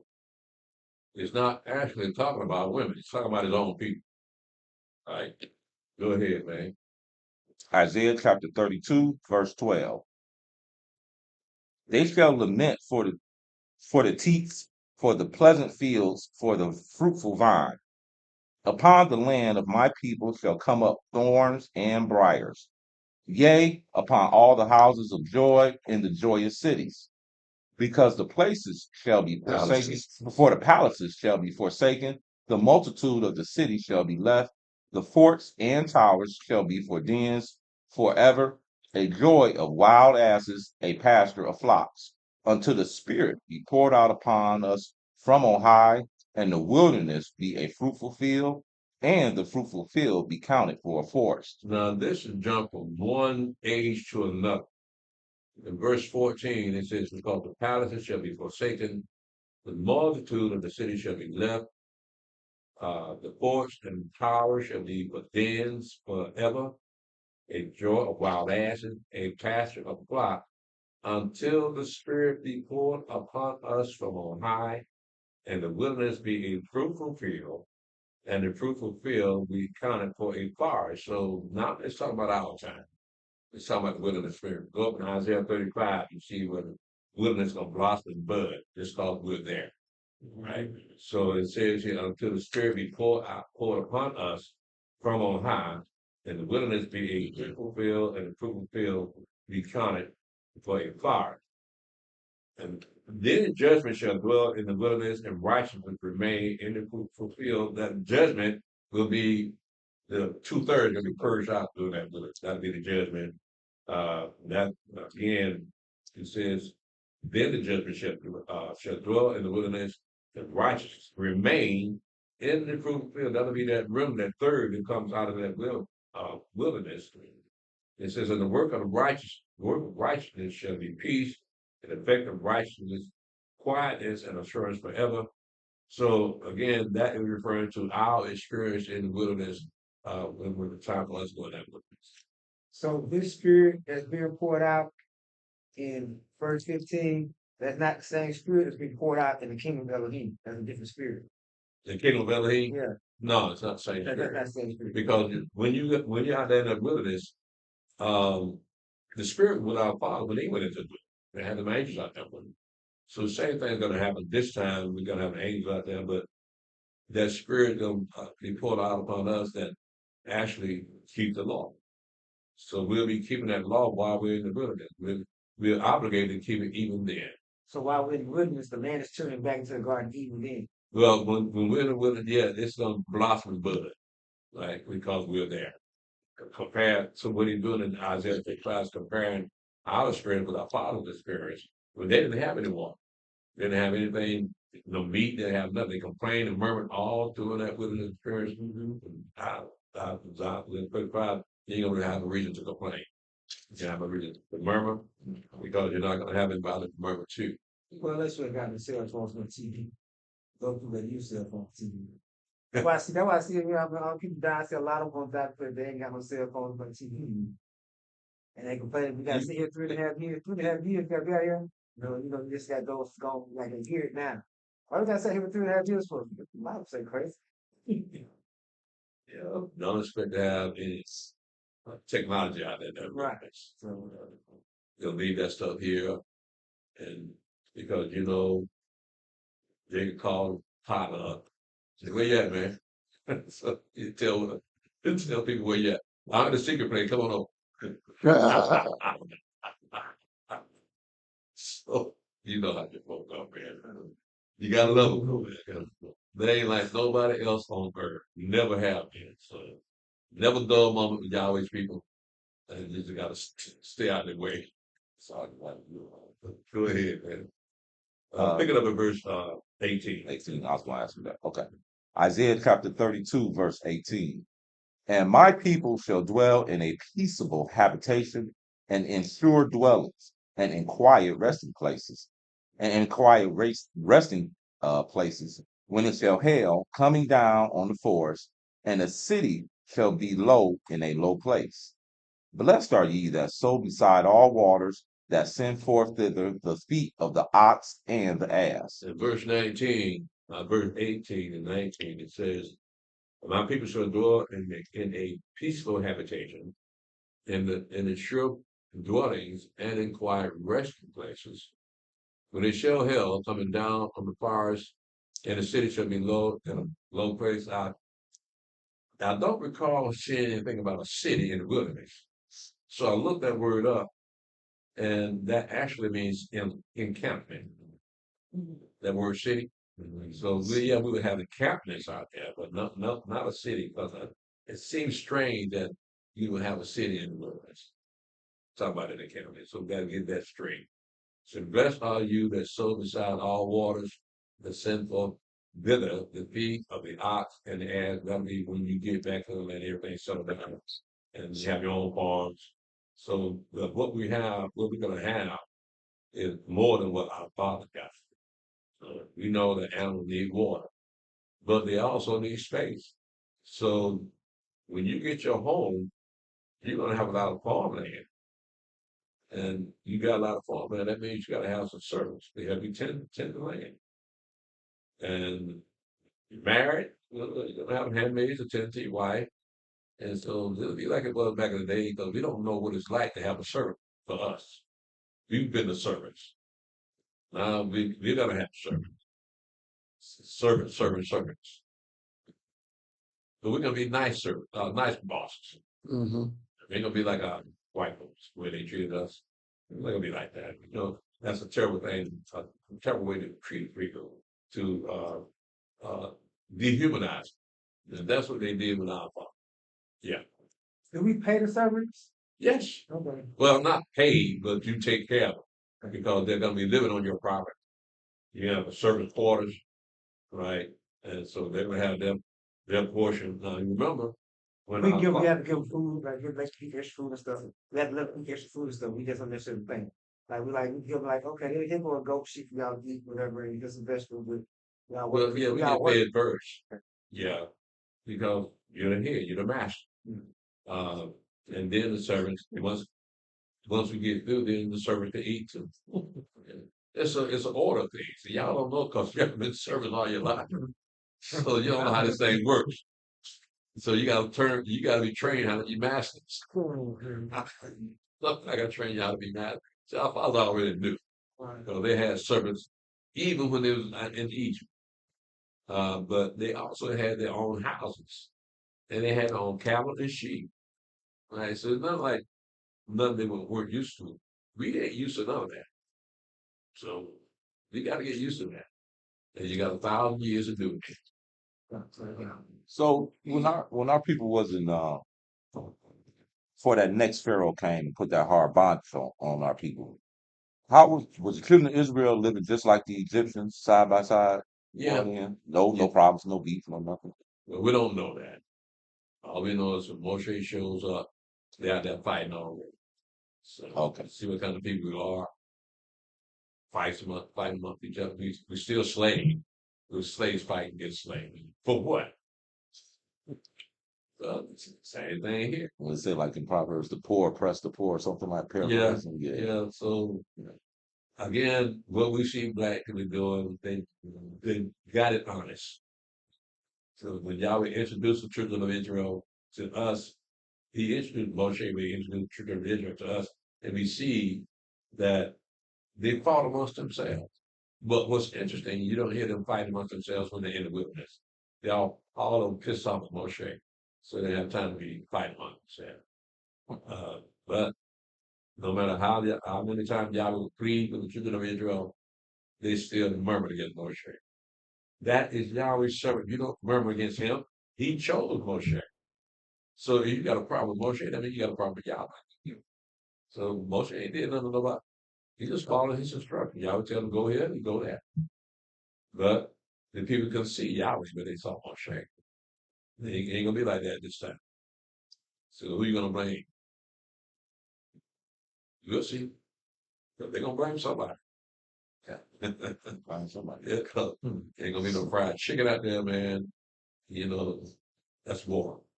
They're gonna find them a chicken somewhere. Or no fried fish. No fried fish, yeah. You said that's war. Yeah, well, man, Jay cannot exist without chicken once a week at least. What were they fighting on the ship for? Oh, chicken tenders. Chicken tenders. See what I'm saying?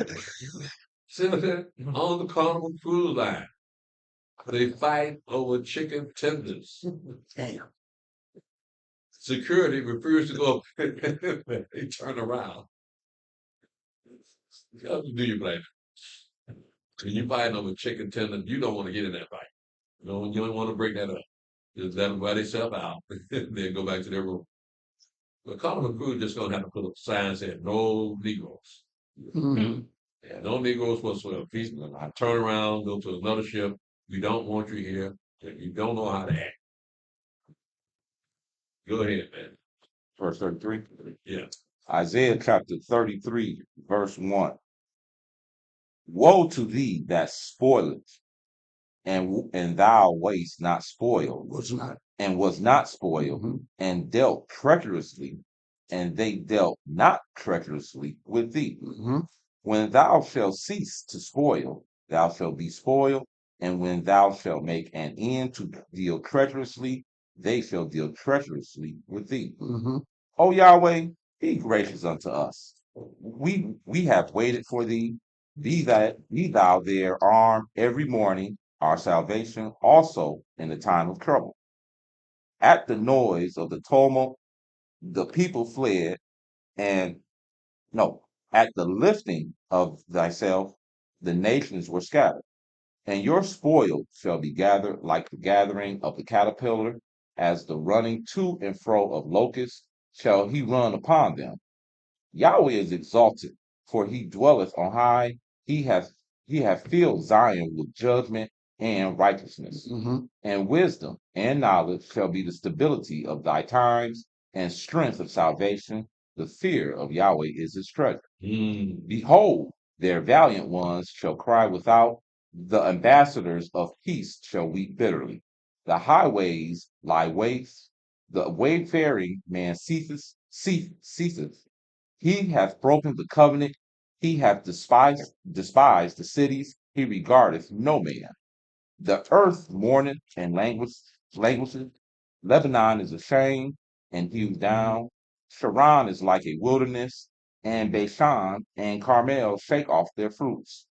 Now I will rise, saith Yahweh. Now I will be exalted. Now I will lift up myself.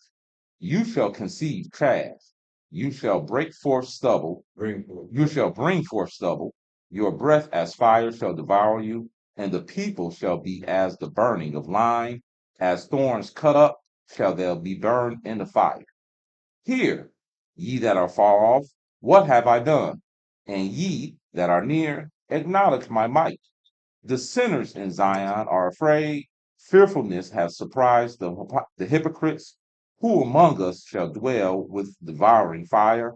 Who among us shall dwell with everlasting burnings? He waketh up righteously. He that walketh uprighteously and speaketh uprightly, he that despiseth the gain of oppressions, that shaketh his hands from holding off bribes, that stoppeth the ears from hearing of blood, and shutteth his eyes from seeing evil, he shall dwell on high. His place of defense shall be the munitions of rocks.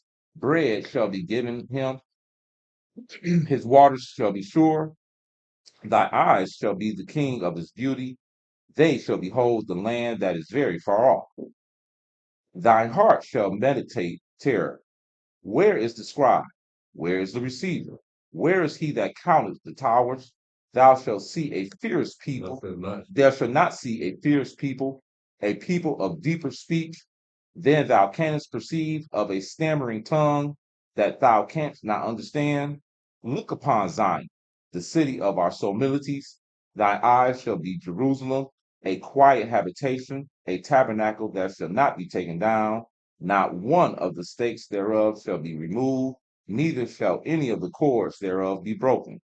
But the glorious Yahweh will be unto us a place of broad rivers and streams, wherein shall go no galley of oars, neither shall gallant ships pass thereby.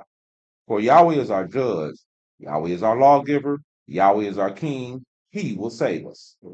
Thy tacklings are loosed, they shall not well strengthen their mast, they could not spread the sail. Then is the prey of a great spoil divided, the lame take the prey, and the inhabitant shall not say, I am sick. The people that dwell therein shall not be forgiven their iniquity. Shall be forgiven. Shall be, let me read that again. Isaiah chapter 33, verse 24. And the inhabitant shall not say, I am sick. The people that dwell therein shall be forgiven their iniquity. So you know what that's referring to. Right? When Mashiach sets up his kingdom, and only the righteous gonna be there. Yeah. Verse 1, is that us spoiling them? But that's from the beginning when they start spoiling us. It says, woe to thee that spoileth, and thou was not spoiled, and dealeth treacherously, and they that dealt not treacherously with thee. When thou shalt cease to spoil, then thou shalt be spoiled. When thou shalt make an end to deal treacherously, they shall deal treacherously with thee. He was talking about that is a covering statement for all ages. Even back in these days, we dealt treacherously with people. Eventually, somebody we did treacherously with you. So that goes for these days too. So we got to be careful how we deal with people, because it's gonna come back on us, right? But that puts me in the mind of what we read in Ecclesiastes about the wicked, because sinners are not pronounced against the wicked. He referred others to be wicked later, right? So eventually he's got to ask for that. Either he's gonna ask for it while he's alive, or ask for it in judgment. Yeah. I think we get to chapter 34. Go ahead, man. Okay. Isaiah chapter 34, verse 1. Come near, ye nations, to hear, and hearken, ye people. Let the earth hear, and all that is therein, the world, and all things that come forth of it. Now you hear what they're saying here? Now the Quran is not written like it. It says, "Come near, you nations." So he's talking to everybody. To hear and hearken, you people. Let the earth hear, and all that is therein, the world and all things that are come forth of it. So he's talking to everybody, but it's coming through our people. So they addressing the whole world. You don't have any other book said, "I want everybody to see this. I want everybody to hear this." No other book is written like that. So Yahweh, through his people, is talking to the whole world. All right. Go ahead, man. Isaiah chapter 34, verse 2. For the indignation of Yahweh is upon all nations, and his fury upon all their armies. He hath utterly destroyed them. He hath delivered them to the slaughter. Listen, he's talking in past tense about something that has not happened yet. Right. It's already done. So when talking about in verse 2, so the indignation of Yahweh is upon all nations. So we're looking at the end time scenario. And it's fury upon all their armies coming up to Jerusalem. He shall utterly destroy them. He shall deliver. He had delivered them to the slaughter. He already destroyed. That's why the battle got to move to Armageddon. Right. Go ahead, man. Isaiah chapter 34, verse 3. Their slain also shall be cast out, and their stink shall come up out of all their carcasses, and the mountains shall be melted with their blood. And all the host of heaven shall be dissolved, and the heavens shall be rolled together as a scroll, and all the hosts shall fall down, as the leaf falleth off the vine, and as a falling fig from the fig tree. Now, I thought that might have had something to do with Revelation chapter 6, in the sixth seal, when the clouds turn against each other, roll together. But it's not the same thing. And that particular scenario in Revelation chapter 6 that's Satan being cast out of heaven. But this here is talking about another event after Satan getting kicked out of heaven, because at the time that Satan gets kicked out of heaven, we should be on those boats. Mm-hmm. America should be destroyed. We should be on those boats heading out of there. That's why I read up in Revelation chapter 12. They take the dragon spew water out of his mouth to destroy those boats, but the earth's going to open up and swallow that water. But again, this is not talking about the same thing. Yeah. Can water sometimes mean people? When And water do what? like in Revelation, this is talking about me. In Revelation 12, could that flood, that water be necessary people that's coming after us? Maybe. Sometimes water is people like Revelation, where it talks about the woman that sits on the beast, and blasphemy with those waters. But at what point would that happen if that represents people? Because we're actually going to be on boats, right? So would that flood be after we get off the boats? While we're on the boats? They might have boats coming after us. I mean, other boats, military boats, or airplanes, all kinds. I thought about everything, like airplanes flying and coming against air forces and military boats, all kind of things. You might stop it, or a hurricane and stop them, or whatever. I don't know. Yeah, we're not going to get our oars out there on boat, Right. because everybody can't get on those planes. Right. So they'll be trying to get out of here as fast as they can, any way that they can. But the fury of Satan and the dragon will be against us. So I believe our boats will be the only ones going to Africa. The rest of us going to Europe, other places. So that screwing out of that flood in Revelation 12 is particularly pointed at us because of who we are. So which means that if he's that angry with us, because he knows he's been kicked out of heaven for the last time. If he's angry with Yahweh, he's going to try to destroy Yahweh's people. That's our adversary. That is our enemy, is Satan. So Satan can point at you and say, see what your people do? Look at what they're doing now. So how can you love these people? And they act like this. So you look at our fathers when they were out there in that wilderness. They had them gods on. That's why they couldn't get along with Moshe, because Moshe was one-on-one with Yahweh. But they didn't see that. They didn't see Yahweh. They saw Moshe. Uh, so they're going to act up. But with us, that purging won't happen until we all get in the wilderness, because we're going to bring black people going to bring Satan with them, and y'all ain't going to have that.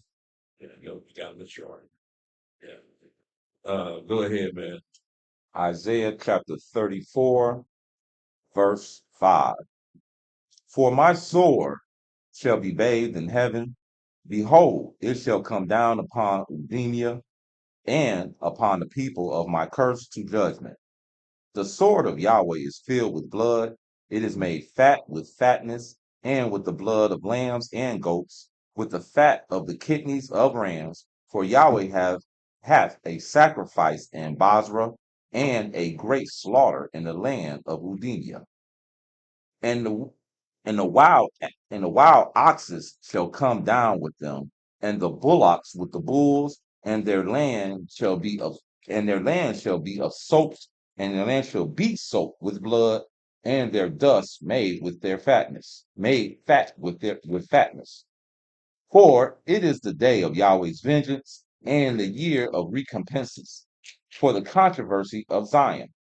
And the streams thereof shall be turned into pitch, and the dust thereof into brimstone, and the land thereof shall be burning pitch. It shall not be quenched night nor day. The smoke thereof shall go up forever.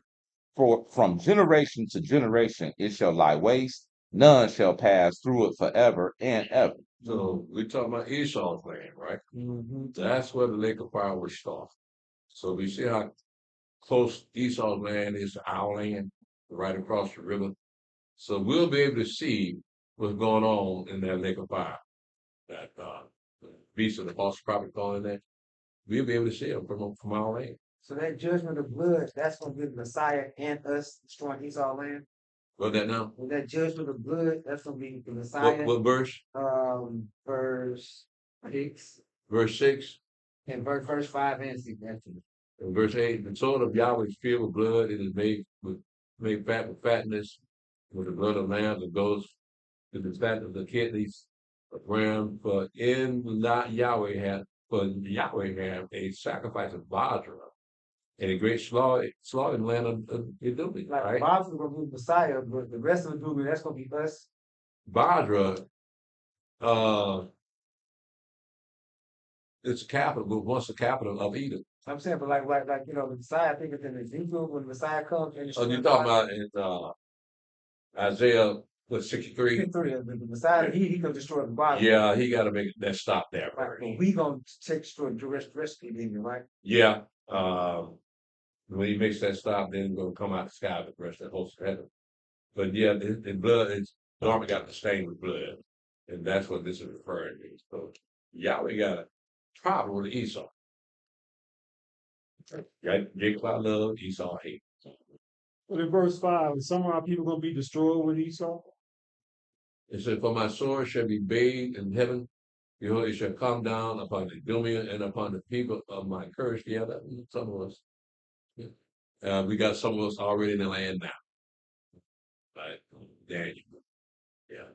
Is it, but what's his name? Hananiah. Hananiah, is he still there? I ain't heard about him in a long time. I haven't either. I assume he's still over there. Yeah. But yeah, they haven't tried to talk. Do not go over that now. It's not the time to go. But he went in.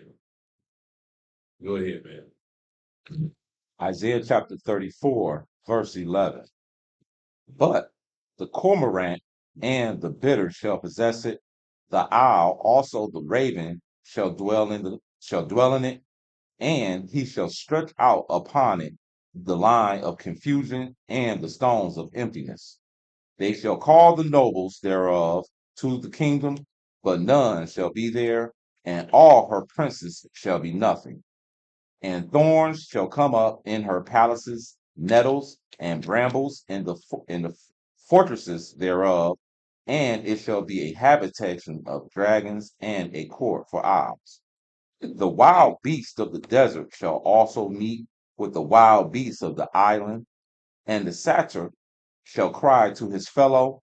The screech owl also shall rest there, and find for herself a place of rest.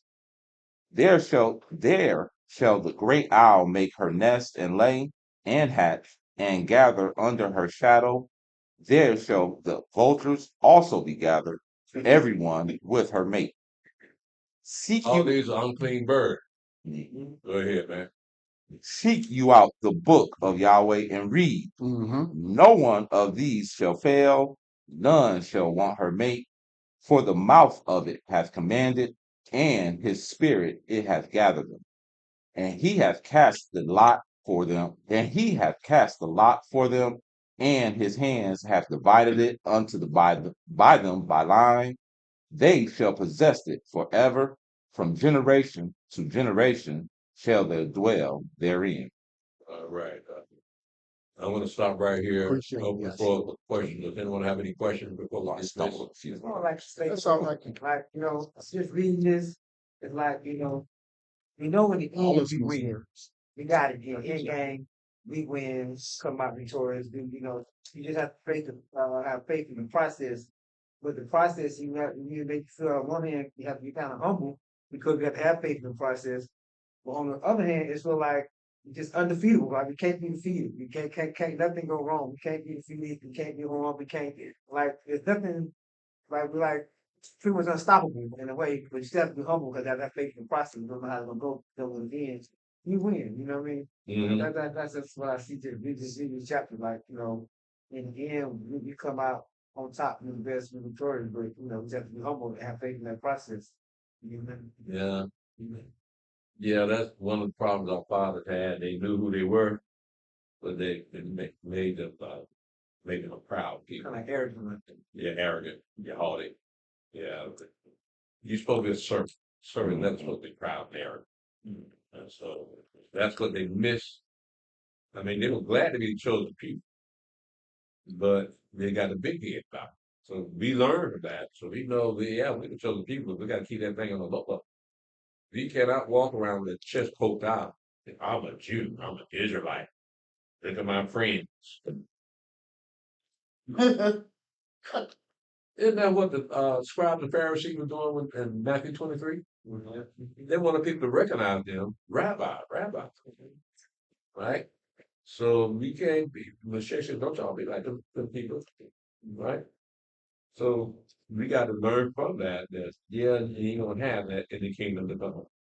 That pride in their area. Yeah, it's good to be the chosen people. It's good to receive all those blessings that the chosen people don't receive. But you can't let it go to our head like it did our fathers. So he blinded them. It even blinded them to recognize the Mashiach when they saw it. They were jealous. And so they were proud of themselves having knowledge of the law and the prophets. And that they were in cahoots with Roman Empire because the Roman Empire put the priest in office. But we can't be like that. Right? We don't know our stuff. We don't know the law. We don't know the prophet. We don't know a whole lot of stuff. And you're going to be teachers, right? So being teachers, being Melchizedek priesthood, I imagine that would be part of your duties is to teach the rest of the nation the law, just like the high priest going to teach us the law. Yeah. Does anyone else have any questions? Okay. Let's look at what's on chat. You let me know what you want to do with this reel, cat. What? Let me know what you want to do with this Rio guy. He on YouTube. What is it? Acting food? I ain't having food. He asked a question. Well, sometimes you have to follow folks. Okay, I got Elder Tobiah on Facebook at the top. Yeah. Okay, Shalom Elder Tobiah. Shalom, Bishop Judah. Shalom, brother Alahayim, man Yasharala, and Sister Malaka. Shalom, brother Alahayim, man Yasharala. Shalom, brother Eliyahu ben Israel.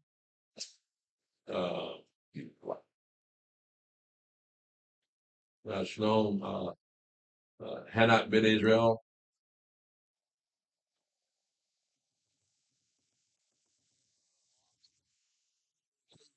We got to be embarrassing to that. Shalom, brother Abraham. Shalom, brother Yeshua. Shalom, El Hiram. I hope you're feeling better. He wants to say, Deuteronomy chapter 28, verse 68. I mean, what about it? I think I mentioned that earlier about fulfilling the curses in Deuteronomy 28. I imagine that's what it's referring to. Shalom, brother Kevin Birch. Shalom, brother Clarence Marks and sister Yolita. Shalom, Melinda Curry. Shalom, Humble Rollers. Shalom, Gregory Rucker. Shalom, Monique Glover. Shalom, Susie Garman. Shalom, Julius Brown. Shalom, Shamayan Yasharala Elder. Shalom, Lonely Redwood. Shalom, Saul Ben Israel. Shalom, brother Mickey Anderson. Shalom, sister Monty M. Shelton. Shalom, Esher Yasharala. Shalom, brother Hodiah Ben Israel. Shalom, brother Malachi. Shalom, brother Yaakov Ben Israel. Oh, okay, that's that's Yaakov up in I think it's in Michigan. Shalom, brother Malachi. Maybe they did not know how to read, just not English. You think? What was I talking about? They didn't know how to read it. We didn't know how to read it. We're talking We were about talking about the slaves, I think. who? I think we was talking about the slaves The slaves. taking on their. Yeah, yeah. What else was there to read?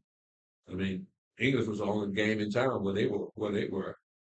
So if they could read something else, what was the book that they could read it out of? Shalom, Kimberly Israel. Shalom, Sister Malaka. Um, says, hope Elder Stephen is feeling much better real soon. Deacon E-Man is a very good reader. Praise Yah. Shalom, Sister Malaka, Manam Yasharala. Shalom, Sister Rachel by Israel. Shalom, Sister Malaka. Shalom, Elder Priest. And family, hope Elder Stephen feels much better real soon. Praise Deacon God. E-Man is a good reader. Great Shabbat service yesterday. Miss all of you so much. Praise Yahweh, day we miss you too. Shalom on the Redwood. Shalom, Sister Malaka again. Elder Stephen need to drink organic throat coat tea. It's in the grocery store. You ever heard that? Mm-mm. Never heard of it. Say that again. Organic throat coat tea. That's organic throat, THROAT, coat, COAT, tea. We saw that. Have you heard of that? Yeah, we saw that post. Yeah, I figured y'all have something like that in public. Organic throat. Yeah, organic throat Coat. Tea. coat, COAT, Coat. T. TEA. Coating your throat. You Go straight pulling to it the up? section. You put it up? Oh, okay. Might get lucky, might be BOGO this week. Buy one, get one free. Okay, we're gonna try that out. Sister Malaka. Shalom, Shaul Ben Israel. Shalom, different mindset too. Shalom, Elder Mick. I hope you're doing better. I haven't seen you in a while. Shalom, Brother Mick Anderson. How does the idea of Pangea, the earth once being one landmass, connect with prophecy and the second Exodus? Well, there is no proof that the whole world one landmass. Mm-mm. Right, so this is theory more than actual fact. But when you look at the layout of the land, it does seem like Africa might have been part of America at one time. But there's no proof of that. But it doesn't have anything to do with the second Exodus. The second Exodus would be us leaving America going eastward toward the Western Africa. Same way we came here, the same way we're going to leave. So, yeah, as far as the Pangea is concerned, they got something going on in Africa now that Africa is even splitting up. Yeah, I've seen that. Right. So they don't know what's going to come of that. It may have to do with us. We don't know. But they're just waiting to see because it's moving kind of fast. We're splitting of that continent. So we might have a new vote. I seen yesterday night. I seen in Saudi Arabia they're building $1 trillion city. Is that the one that's going to be on the ground, not up in the eye? Up in the sky? Something, yeah, it's like it's it's out in the desert and it's like a long thing and it's being up. It's I know it's $1 trillion they got. Pocket change, man. That's all these. Yeah, Oh, man. they got all the engineers from all over the world Yeah. and Yeah. Paying big money. Yeah, Figure that thing out. yeah, Yeah. it was pretty Do you think the splitting of Africa, when that water goes in, that ocean salt water goes in there and that back going through the ground or whatever, the rocks and the ground itself are filtering where it's not so salty and it be clean, fresh water for us in the wilderness? Think that's a process? That's what you're asking will it affect us. Right. Well, like will it be able to bring fresh water to us out there in that wilderness? The thing that's separating the country. I don't know, man, because we don't know the timeline. They just started noticing that Africa was being split up 2 or 3 years ago, and so it had to stop moving, it had to stop being split up. So how's that going to affect our second exodus out of here? You got to remember, we just going to the west coast, and I think that split is going to be through South Africa, right? So we're going to be going that direction, but we don't know how far up Africa that split is going to be. It may reach up into Northern Africa. Don't know. They don't know. Well, we know Yahweh do it. If he changing the earth like that, that's coming from Yahweh, so there's got to be a purpose for it. Will we benefit from it or not? I don't know. Good question, though. Shalom, Yahweh, Shalom. Shalom, Brother Benaiah. Shalom, Rio. If the second temple was destroyed in 70 AD, then who is the Messiah? Well, the Messiah hadn't returned yet. All right. And that's got to be a third temple that they're planning on building now. They already got the altar burnt offering already built. They've already made they already have sacrificed that red heifer. For what reason, I don't know, but yeah, they've already sacrificed the red heifer. So a lot of things haven't come to pass yet. The Messiah hasn't shown up yet. That temple got to be built first, and that second temple was not the temple. But this third temple will be the temple that'll be up when the Messiah shows up. Now, again, they're working on that now. Shalom, to the goody. The fellow has Zephaniah 2 and 12 already happened.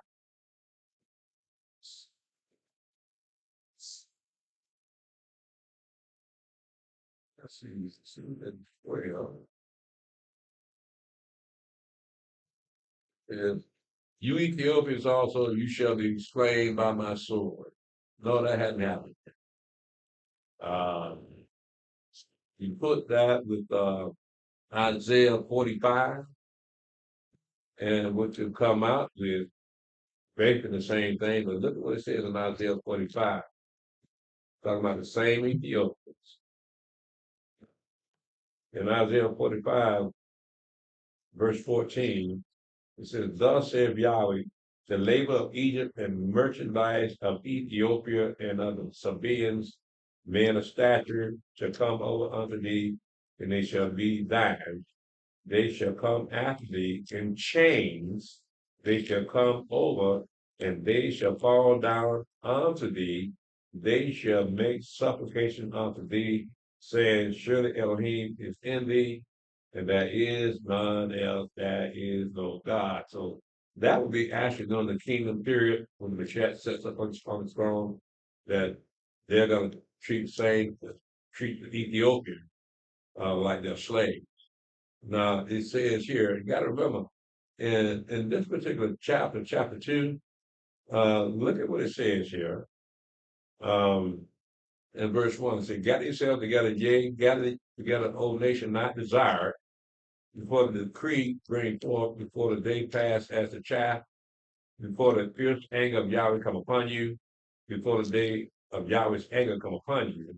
Seek you Yahweh, all you meek of the earth, which have wrought his judgment, seek righteousness, seek meekness, and it may be ye shall be hid in the day of Yahweh's anger. But Gaza shall be forsaken, and Ashkelon a desolation. He shall drive out Ashdod at the noonday, and Ekron shall be rooted up. Woe unto the inhabitants of the sea coast, the nation of the Cherethites. The word of Yahweh is against you. O Canaan, the land of the Philistines, I will even destroy thee, that there shall be no inhabitant. And the sea coast shall be dwellings and cottages for shepherds, and folds for flocks, and the coast shall be for the remnant of the house of Judah. They shall feed them upon. In the houses of Ashkelon shall they lie down in the evening. Yahweh their Elohim shall visit them and turn away their captivity. I have heard the reproach of Moab and the writings of the children of Ammon, whereby they have reproached my people and magnified themselves against their border. Therefore, as I live, said Yahweh of hosts, the Elohim of Israel, surely Moab shall be as Sodom, and the children of Ammon as Gomorrah, even the breeding of nettles and salt pits and a perpetual desolation. The residue of my people shall spoil them, and the remnant of my people shall possess them. This shall they have for their pride, because they have reproached and magnified themselves against the people of Yahweh of hosts. Yahweh will be terrible unto them, for he will famish all the gods of the earth, and men shall worship him, everyone from his place, even all the owls of the heathen. You Ethiopians also, you shall be slain by my sword. And he will stretch out his hand against the north and destroy Assyria, and will make Nineveh a desolation and dry up like a wilderness. What he's referring to in this particular chapter, including chapter verse 12, is talking about the coming Babylonian Empire. So that when you see the children of Israel come out of the Babylonian captivity, you don't hear about the Philistines coming out with them. You don't hear about the Ethiopians. You hear about the Egyptians, the Amorites, and other people, but you don't hear about the Ethiopians coming out. So they kind of disappeared after the Babylonian Empire. We don't know when they came back on the scene, but you don't hear anything about them during the Babylonian Empire as far as the Ethiopians are concerned. You hear about the Egyptians, but you don't hear about the Ethiopians because at that particular point they probably destroyed the Ethiopians. That's probably what that's referring to. They're talking about the coming Babylonian Empire, that they're going to be destroying the Ethiopians also. Shalom, what's new? Z Maya. Is that real? Are you going to read up to Isaiah 53 and then Psalm 72? Not today. Shalom, Thomas J. Miller. Shalom, Brother Kemuel. Shalom, Brother Leah. The Messiah already came. You want to, yeah, go ahead, Paul. You going to read? You got something at the bottom. Yes, answer my question, please. Oh, is he joking? Is that what that is? We say I'm being polite. I could have known. Okay.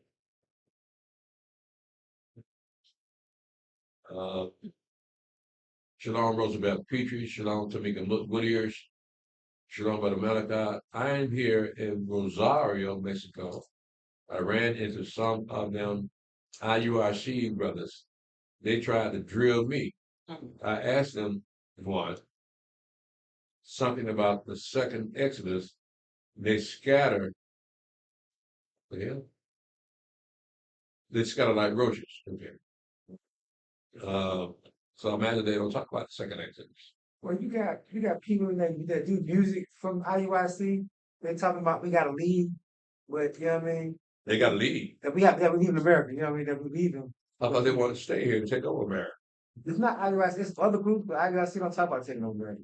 Who talks about that? IUPK? I think IUSPK and some other Hebrew groups for some of the rappers from IUIC talk about America will be destroyed and we leaving, but they don't go into how we, you know what I mean, they just don't they all speak about America being destroyed and that we have to leave, but they don't get into how in the process and none of that. You know So they do know we got to leave. they do know we gotta leave. They do tell America about to be destroyed. All right, well, at least they got that. Right. Well, those are a lot of other groups you hear about. Right. We don't hear about anybody talking about leaving America. But they don't go into details how or what and where we're going. They don't go into the wilderness. So it's what talk about. Well, that's something. Here a little, there a little. Yeah. Shalom, Brother Timmy Turner. Shalom, Mickey Anderson. Great job. Who wants to know? There are some camps that teach America would be the lake of fire. Is this true? Well, we just read in Isaiah 34 that Esau's land gonna be the lake of fire. America would be destroyed by then. So America won't even be part of the end time scenario.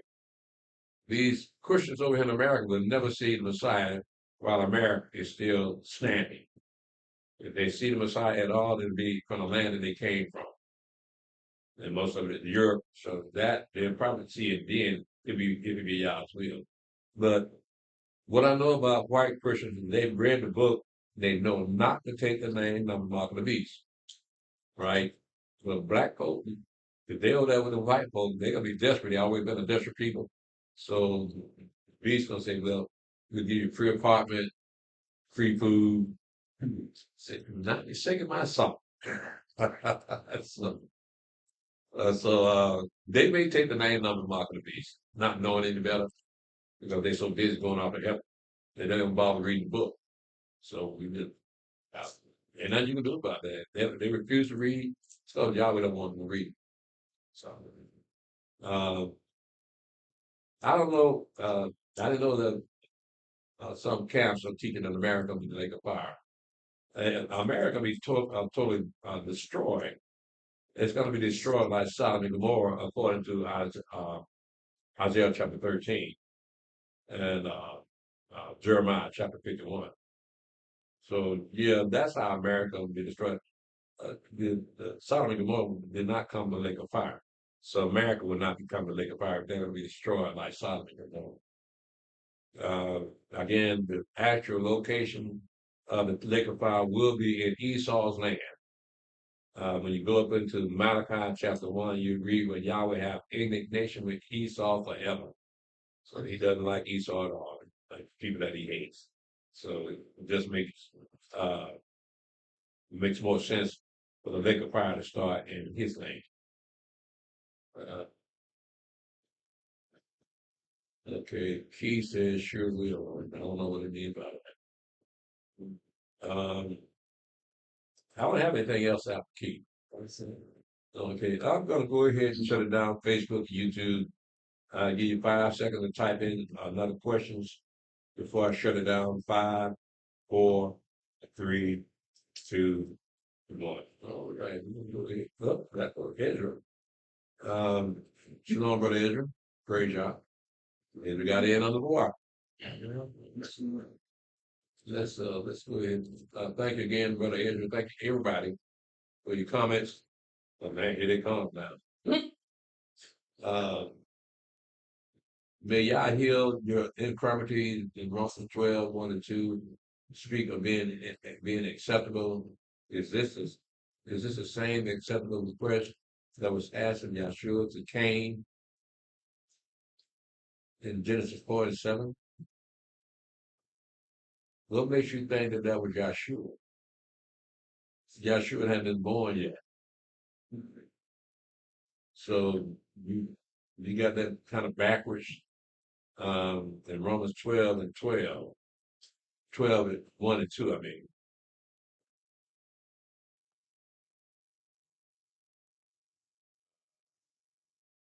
It says, I beseech you, therefore, brethren, by the mercy of Elohim, that you present your bodies as a living sacrifice, holy acceptable unto Elohim, which is your reasonable service, and be not conformed to this world, but be you transformed by the renewing of your mind, that you may prove what is that good and acceptable and perfect will of Elohim. And he says in Romans 12, 1 and 2, to speak of being acceptable. Is this the same acceptable request that was asked of Yahshua to Cain? No, well, it was Yahweh, it wasn't Yahshua. Yahshua went back on the day, but Yahweh is telling Cain, yeah, I don't want your sacrifice. You bring me vegetables, I'm looking for blood. So he said, you give stands at the door and bring me a sacrifice that's going to have blood in it. But Cain didn't understand that, but it wasn't Yahshua. Uh, yeah, in verse 7, yeah, it's talking about animal sacrifice. IUIC teach that we would go into the wilderness, okay. But they also say that we will be saved, but the chariots.